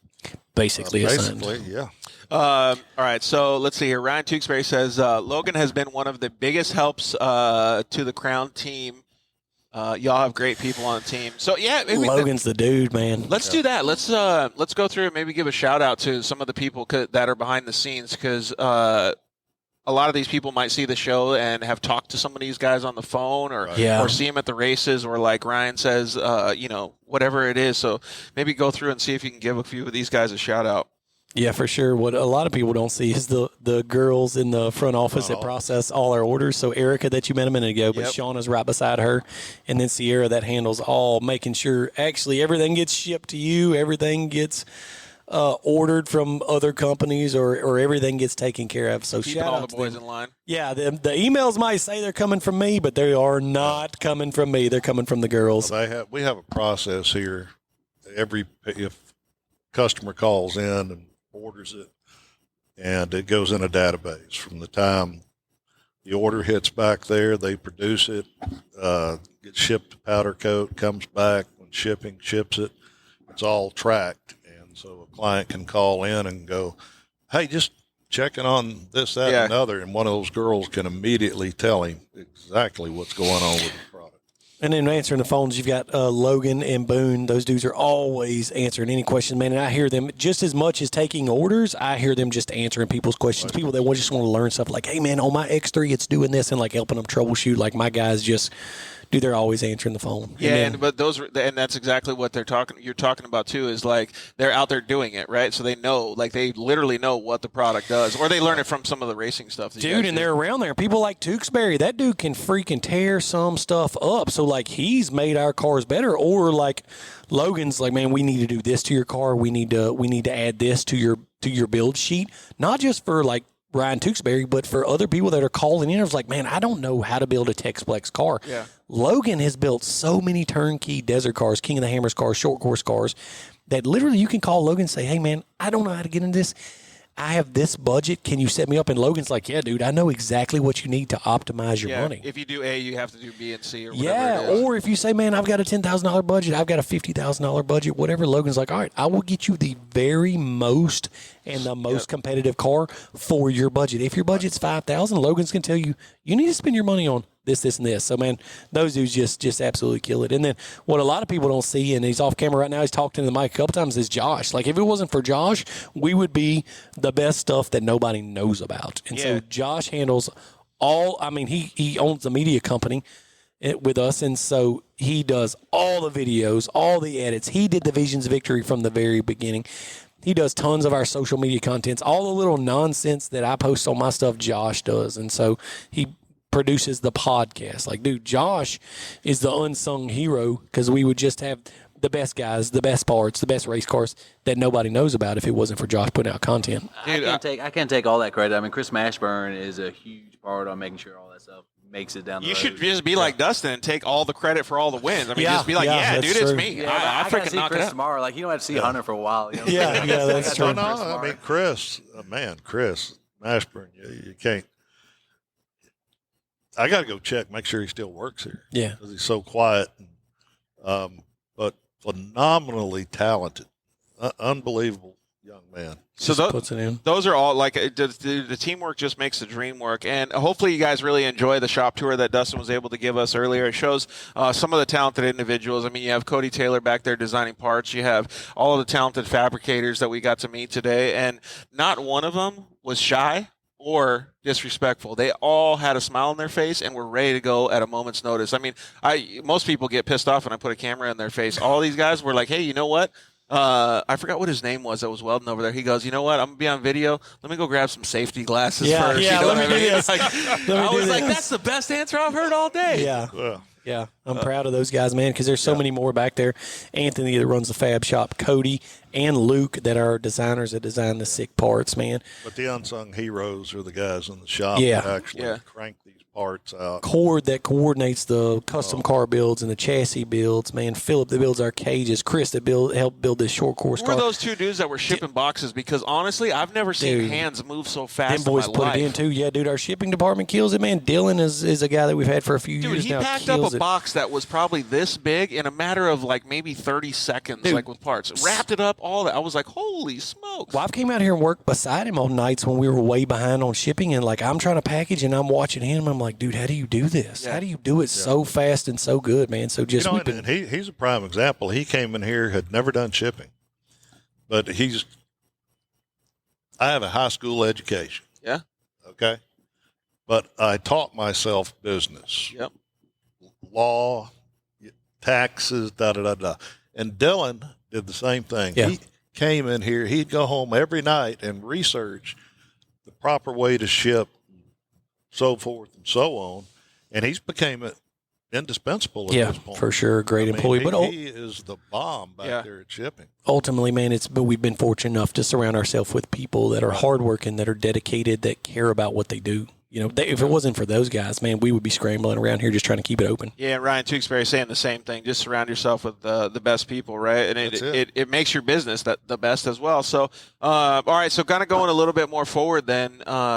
You guys have a good operating business. You guys are doing some really cool stuff. Is there any stuff on the, in the pipeline or in the future that's coming out that the audience would be interested to know about? Because you just mentioned the Pro R stuff. That's cool. Yeah, for sure, man. Which we're always getting new cars. We just released a bunch of Honda parts. You showed Eddie's Double E's race car, so we're just fixing to start releasing our short course full built chassis for the Honda. Kawasaki parts, we released a bunch of those.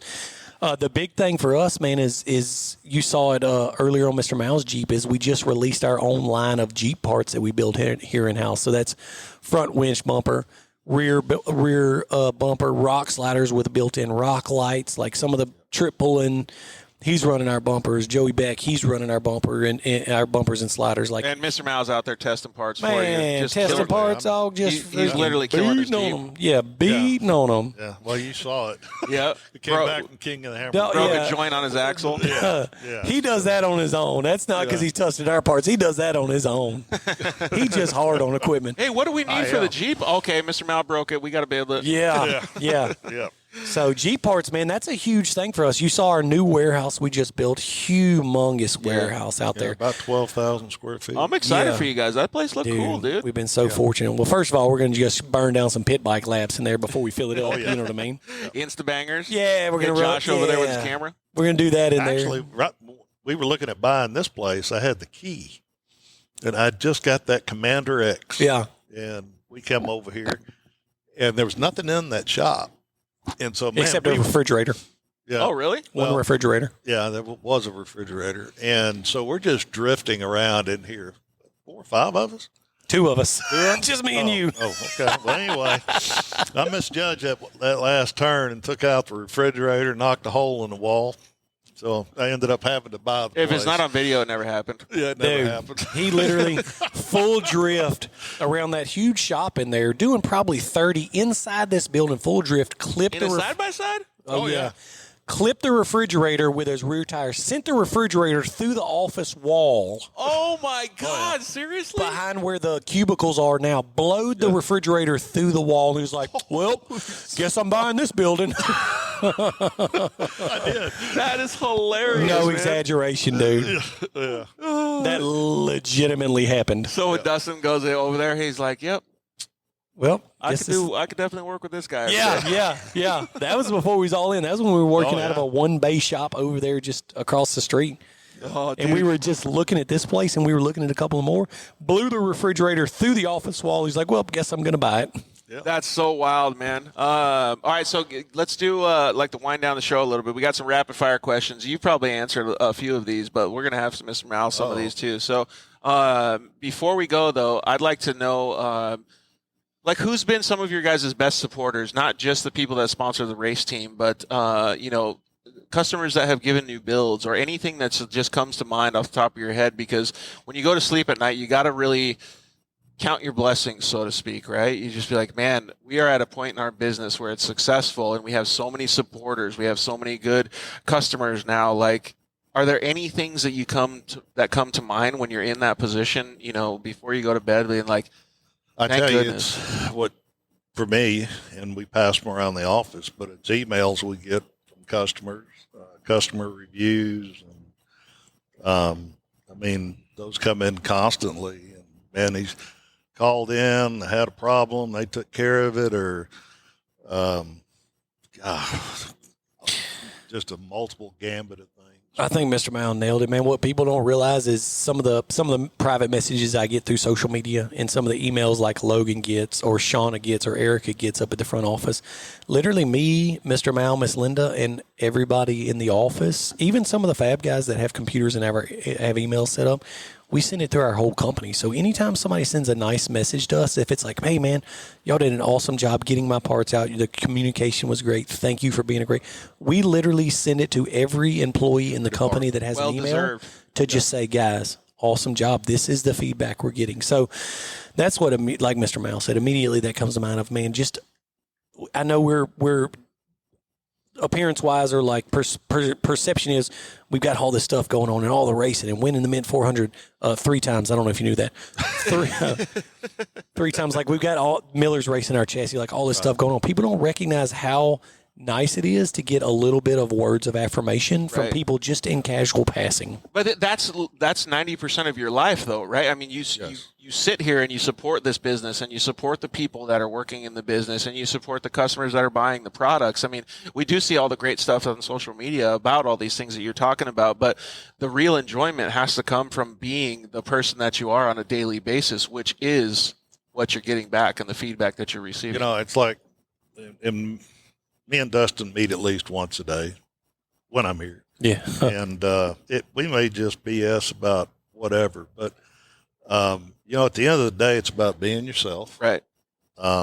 Remember where you came from, because you can always end up in that spot Dude, again. 100%. You know what I'm saying? Yeah, Just because absolutely. you got a little fame and a little money and business is good, that can all disappear tomorrow. Yeah, 100%. And so, you have to be the guy that you want to be at the end when you it doesn't when you matter don't have what anything left. people say about you, good, bad, indifferent, especially the haters. That was probably one of the hardest lessons I had to teach you. Yeah. That's actually a good lesson to bring up, though, because let's just say that there is somebody listening to this episode, and maybe they are starting their own little UTV company, maybe their UTV business that they're buying parts from you guys and selling it or whatever it is.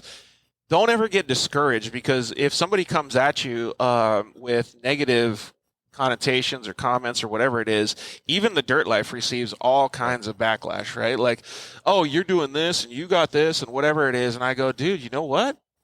That's fine. I just respect everybody that appreciates what's going on around me, because if they don't anymore and that gets taken away, I will feel like I haven't done them justice. But right now, I'm doing the same thing, and I take so much respect in the people that send us messages that we're doing a good job. Like, so the haters actually give fuel to the fire, so I understand that we're doing a good job. Our deal with haters is do not touch it. Yeah. Let it die. Because the moment you chime in on it, here we go. Yeah, that's a good point. Now it's in social media, it's in print, it's out in the air. And the best thing to do with haters, I mean, if you have a problem with a product, please pick the phone up and call us. Yeah. That's not what I'm talking about. Because you'll rectify the situation. Of course. Immediately. Of course. Yes, sir. There's a couple of things that I've learned along the way.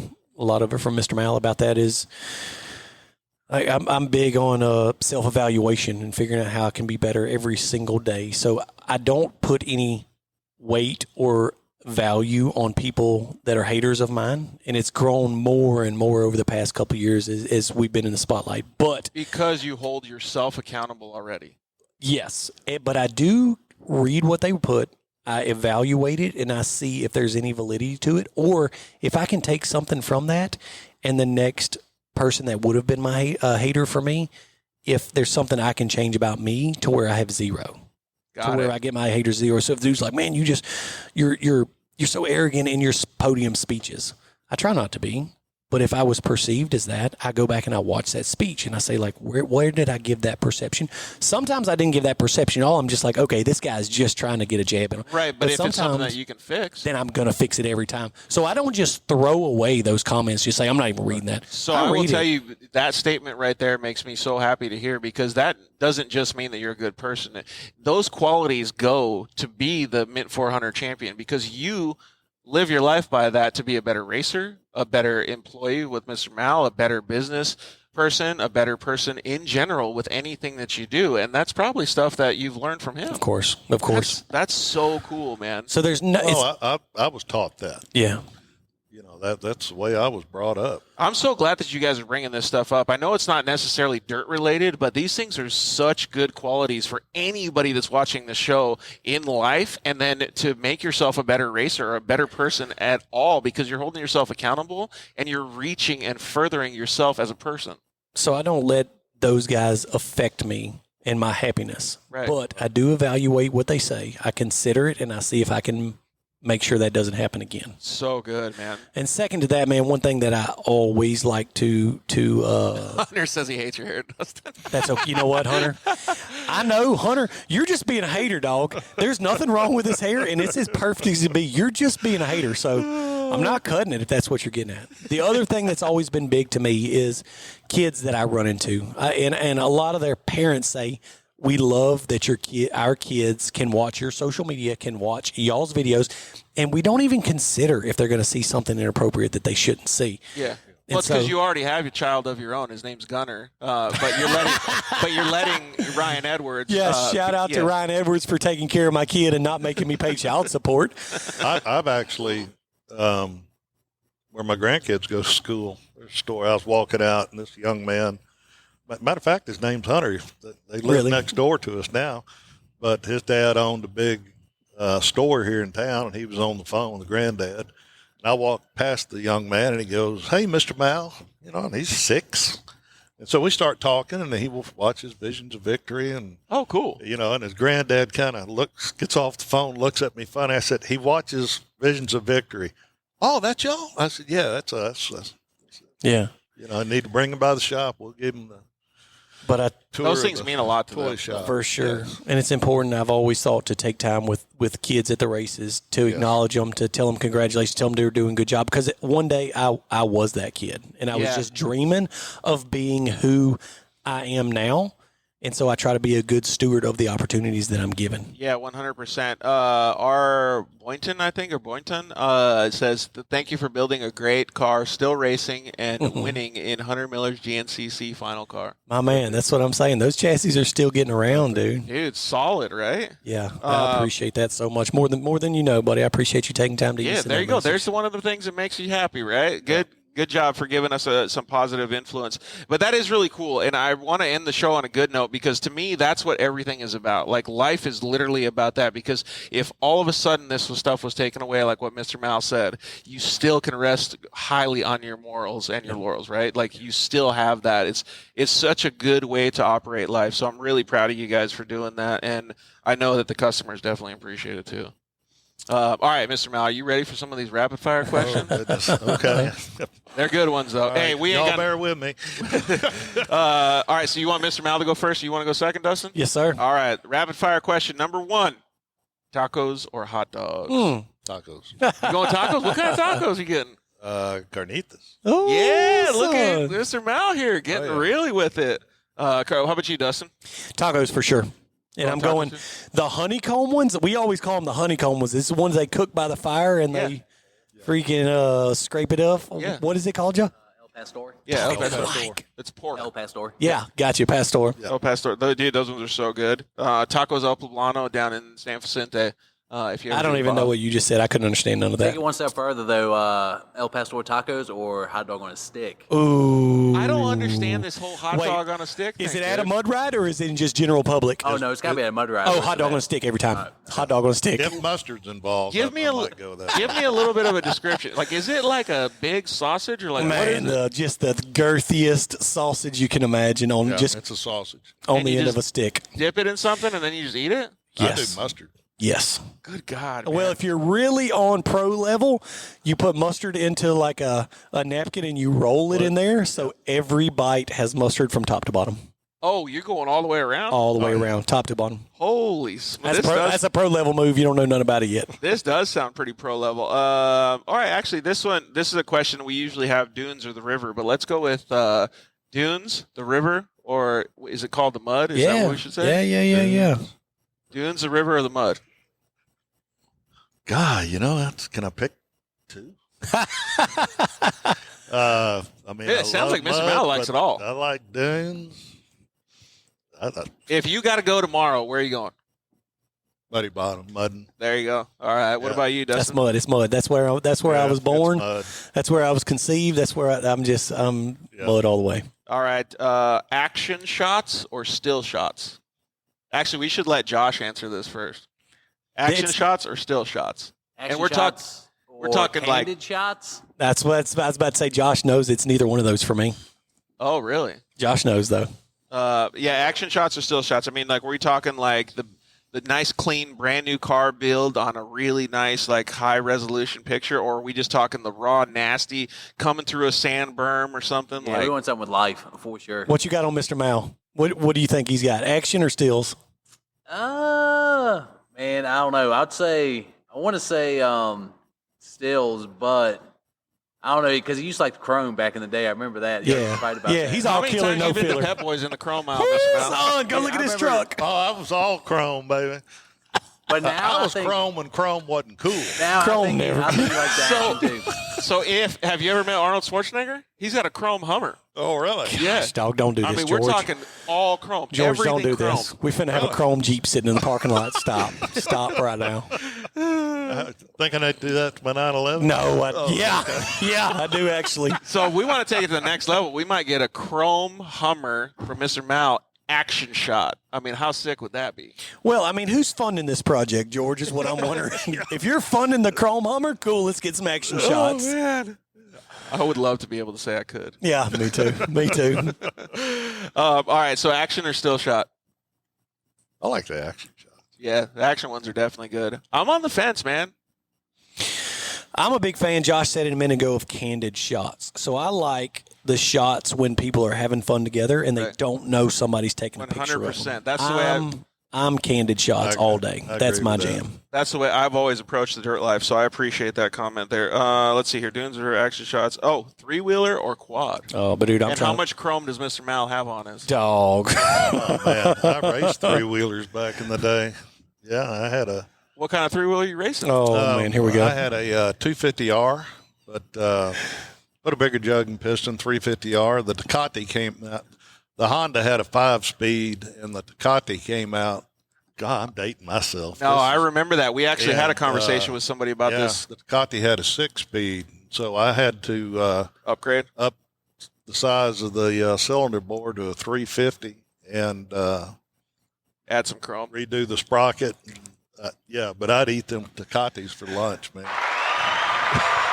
Hey, if we're going down the three-wheeler road, we need to go ahead and get Chris Robinson on the horn. Man. He's got one I would kill to have, man. What three-wheeler is that? Gems. Oh, it's a 250R. Like a 200X? No, 250R. He's got 200X also. Really? But he's got a beautiful, all-original 250R. Beautiful. My first three-wheeler was a 200X.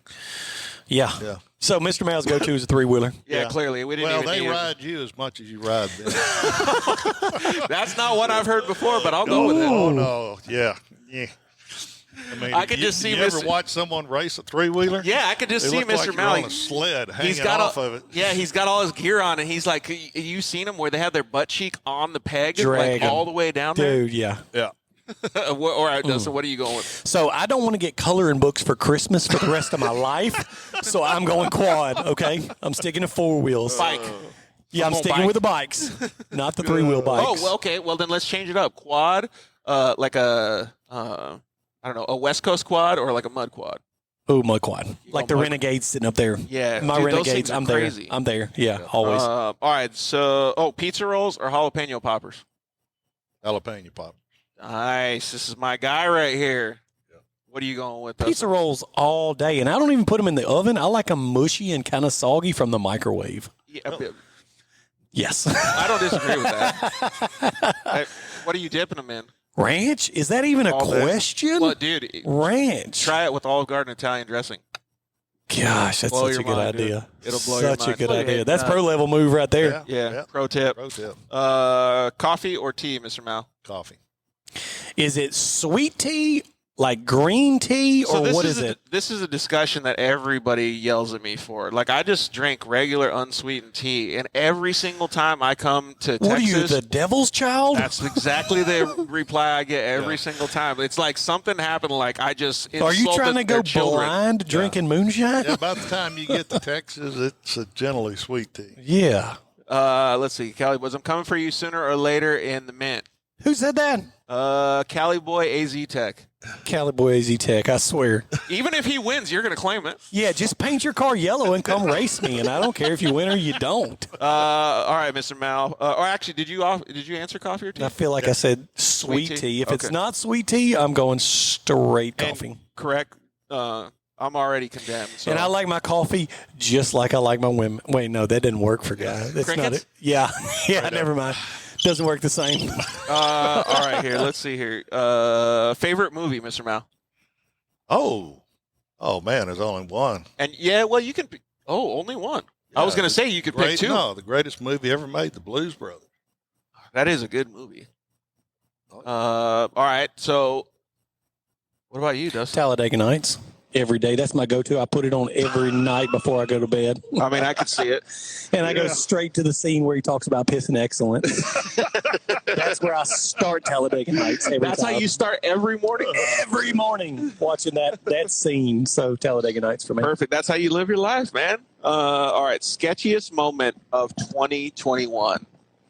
Oh, wait. Let's go with this year because we're already halfway through the year. Oh, crap. What's your sketchiest moment of this year?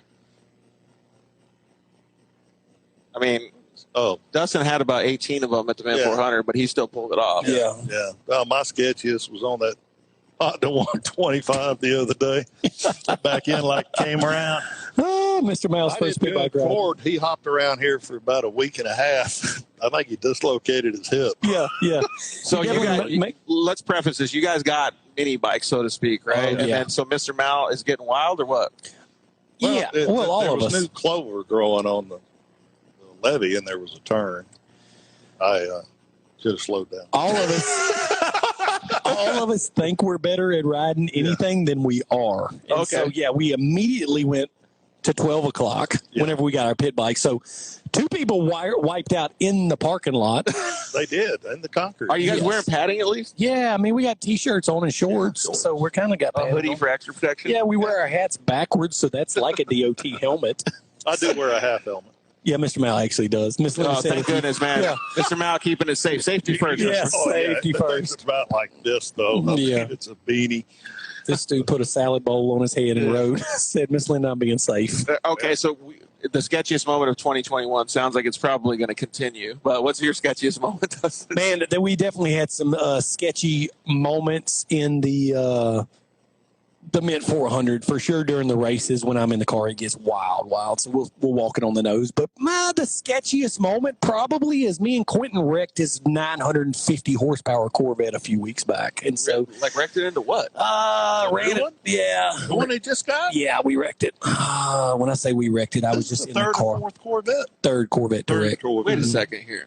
Yeah, so my boy decided he was a drift master in a fully built supercharged Z06, Yeah. throws it into the corner, slides it. She hits 4th gear, So he thinks he's Von Gittin Jr.? thinks he's VGJ. Oh, Yeah. yeah. Hits 4th gear in this slide, and now the car's accelerating so hard because it's, I mean, I feel like that's above 50 miles an hour easy. dog, we was way above 50 miles an hour, and the car washed out, and so we blew some street signs down, blew the whole back end off the Corvette, and blew all the airbags out of the driver's side. So Oh, Got my his truck back in? he just got it back the other day. We wrecked that truck too, Yeah, he wrecked it. trying to drift it around the exit up there. But So- Was that when he fell asleep coming across the bridge? oh no, it didn't hurt anything when he did that. Oh, when I he thought he ramped the scratched median. something. Oh, okay. The wildness just keeps escalating. Yeah. So And just on a funny note, I did have somebody, I'm not going to name names, tell me when I got out of the Uber that watch out for Quentin. yeah, you gotta watch out for him Yeah. because he will get a neck tattoo if that tells you anything. You know, Quentin goes mud riding with us, and one of the main reasons is because at some point in that mud ride, he is truly going to try to kill himself. For sure he will. It's like when he went off that 25-foot embankment. Oh yeah. Oh, shit. Oh, dude, Lost he's so that wild. four-wheeler. How that didn't hurt him? It sounds like we just need to have a podcast just with Quentin. Yeah, he got some good stories. yeah. We'll just call it like In Deep with Quentin. That's it. yeah. See what kind He's of got stuff some good comes out. stories for sure. All right. If you guys could have one superpower, what would it be? That's easy for me. I mean, we're talking anything. Time travel, fly, X-ray vision. Ooh, that might be kind of nice. Bro, yeah. Time travel. Ooh. You talking go back in time? You want to go forward? Like, where are you going? That's actually a good one. I like Because then you come. forward. Well, actually, what if you get trapped? You can only go forward. You can't come back. Well, then you make the best of where you at. Go on down the road. Ooh, that would be a hard decision to make, man. Man. That was a Mr. good Mal's That was a getting good brave. heater right there. That was a good one-liner right there. All right. What about you, Dustin? What superpower are you taking? Yeah, I'm torn between X-ray vision and Is it because of the mud crickets? yeah, 100%. I want to be able to see through. See what you're getting into? For safety purposes, I got to be able to see through clothes. Dude, you you know? Safety only first. see bone. Oh, if I see through the skin all the way to the Oh, bottom, it's like I don't want- X-ray vision? Yeah, I don't want that. I don't want that. Bone. No, I don't want that. Never mind. I just want to fly. Oh, You okay. ever seen to fly. Superman? Look through, just sees bone. I thought he could see through clothes. Like I thought it was layered X-ray vision. You know what I mean? Well, then that's your answer. Layered X-ray. That's what I want. Layered X-ray vision, dog. Oh, so you can tone it back and then go forward with it? yeah. there you go. Oh. This is just for my personal safety. I want to make sure nobody's carrying. So when you're around dudes, you can just turn it off. yeah, definitely Oh, shut it off absolutely. completely. Netflix or YouTube? Netflix is coming out with some fire stuff, but YouTube's always got the stuff that's like, I don't know, like Visions of Victory. There you go, dog. I would have to say, I do watch. My wife is a Netflix idiot. Yeah. Have you seen I the? actually learn a lot through YouTube. Yeah. It's that's what everybody says. Google first and then YouTube. You go through college like that. Yeah, man. for sure. Yes, I have to be learning new things all the time, and I can hop on YouTube, have a college degree in it by the end of the day. You know? 100%. Yep. Especially fixing Sprinter vans. I got my college degree in fixing Sprinter vans on YouTube. Well, washing machines. Yeah. saved myself $1,000 on that. I did. There's one little old board in there that Samsung puts in all their washing machines, and that board cost $125. Man, instead of Lessons to $1,000. save money from There you Mr. go. Mal. There you go. Are you going with Netflix or YouTube, Dustin? I'm YouTube and chill all day. YouTube and chill all day. Here we go. So kind of going on the action shots and still shots. We'll let Josh answer this first. Videos or photos, Josh? Man, you got about another 45 minutes on this podcast. We can have this conversation. Oh, okay. So you did show me, Dustin, that you have a few expensive cameras over there. I'm pretty jealous, but so I think he's going to probably pick videos. 100% though. He's picking videos. All right, Mr. Mal. It's all video. All video all day. Mr. Mal, what are you going with, videos or photos? Video, because the way Josh shoots stuff, it tells a story. Yeah, stories, man. Beginning to end. Still looks great. You can hang it on the wall, but with a video, you can tell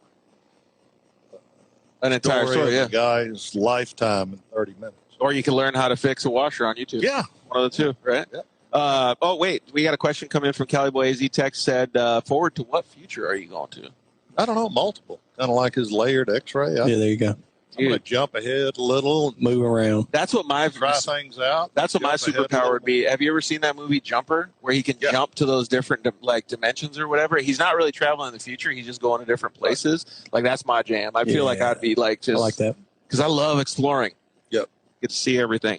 Although if I did do that, I would probably have to open up my diet a little bit to include crawfish and all of these other things. Right? Did you already answer video for Dustin? I didn't. So this is what I'm going to tell you about this. Oh, here we go.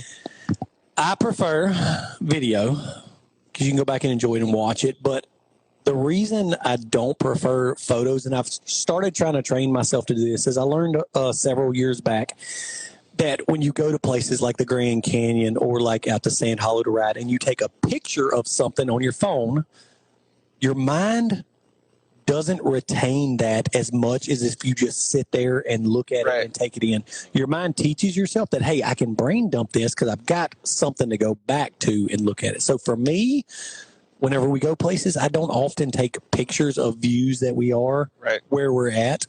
I like to just sit there and take it in.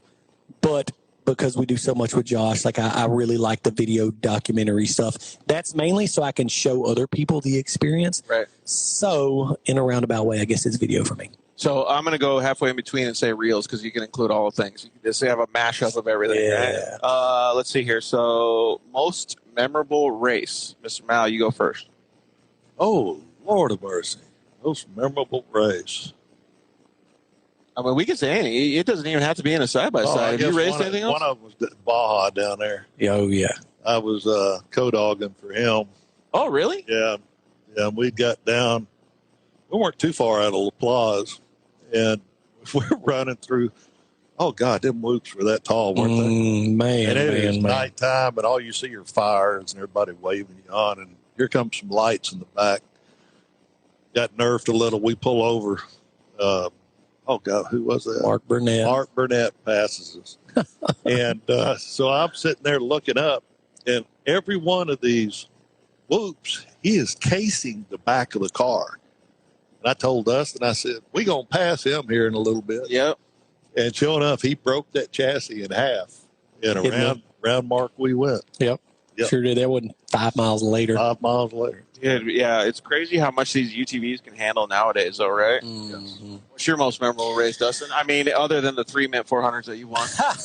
So there's probably two that are really, really memorable to me. The most memorable and the most important to me was winning the Mint 400 the first time. Yeah. So for me, that was a defining moment for our year. Yeah, that was a defining moment for S3 racing. But I can see because that solidifies it, really puts your place in the record books or in the history books, right? Yeah. Like it's like I've done this in the side-by-side racing community. Yeah. Well, I mean, for me, it was all these guys that have been doing this go, where are these guys from again? Mm-hmm. I remember saying the same exact thing, Mr. Mal. Yeah. I was wondering the same exact thing. Yeah. That was the most defining race for us for sure. So probably my first most memorable. Second is is the year that we crashed that X3 at the Vegas Oh, Torino dude, I race. remember that. I was so heartbroken and scared at the same time. Yeah, man, that really made an impact for me, and I never told anybody. But a couple of years following that, it made an impact on me driving in the dust. Yeah. I couldn't. It was involuntary and subconscious, but for 2 or 3 years after that, I couldn't drive the same in the dust. Yeah, well, there you go, James Morgan. There's your answer, buddy. Let's see here. Oh, this is a good one. Favorite snack? Favorite snack? I mean, you're going all the way across the country in a truck. What are you eating? Buddy, we need to have some Millennium ice cream by Bluebell. Whoa, what is this? You've never had Bluebell ice cream? No. Well, I don't do sugar. Millennium So. ice cream? No, I don't do sugar. Oh. Oh, you're in Louisiana, so you can do sugar while you're here. Oh, man, this stuff. They only make short runs of it. You only get it every now and then. Yeah. Bluebell's the jam. All right, Dustin, what's your favorite snack? So mine's kind of a moving target, and it changes Other than a lot. hot dogs on a stick. Hot dogs on a stick for sure, you go to. But if I'm talking sweets right now, my go-to is the new Nerds that they released. That's the little pieces of chewy Nerds with the little Nerds things stuck to it. Okay, so like we just became best friends because if I did do sugar, that would be my Bro, brand, that's too. my jam right now. So basically, they took the Nerds rope and cut it into little sections. So it's like a gummy, chewy thing in the middle with Nerds stuck to it. My mouth is already watering. Dude, that's man. my jam right now. I should have saved this question for last because I'm getting hungry now. Let's see here. This was going to be a desert racing or short course, but let's do a mud event or a desert racing event. Mr. Mal, I kind of feel like you're leaning towards the mud, but maybe I'm wrong. Oh, man. I mean, I really like going to the desert race, working in the pit, doing stats and that kind of stuff. Well, there's a whole nother superhero. logistical level, right? People have no idea. Yeah. It's like racing Vegas to Reno. I mean, it's a concerted effort. You've got 3 or 4 chase vehicles, having to calculate fuel. That one year, King of the Hammers, you weren't going to take fuel, and I put my foot down, make it stop.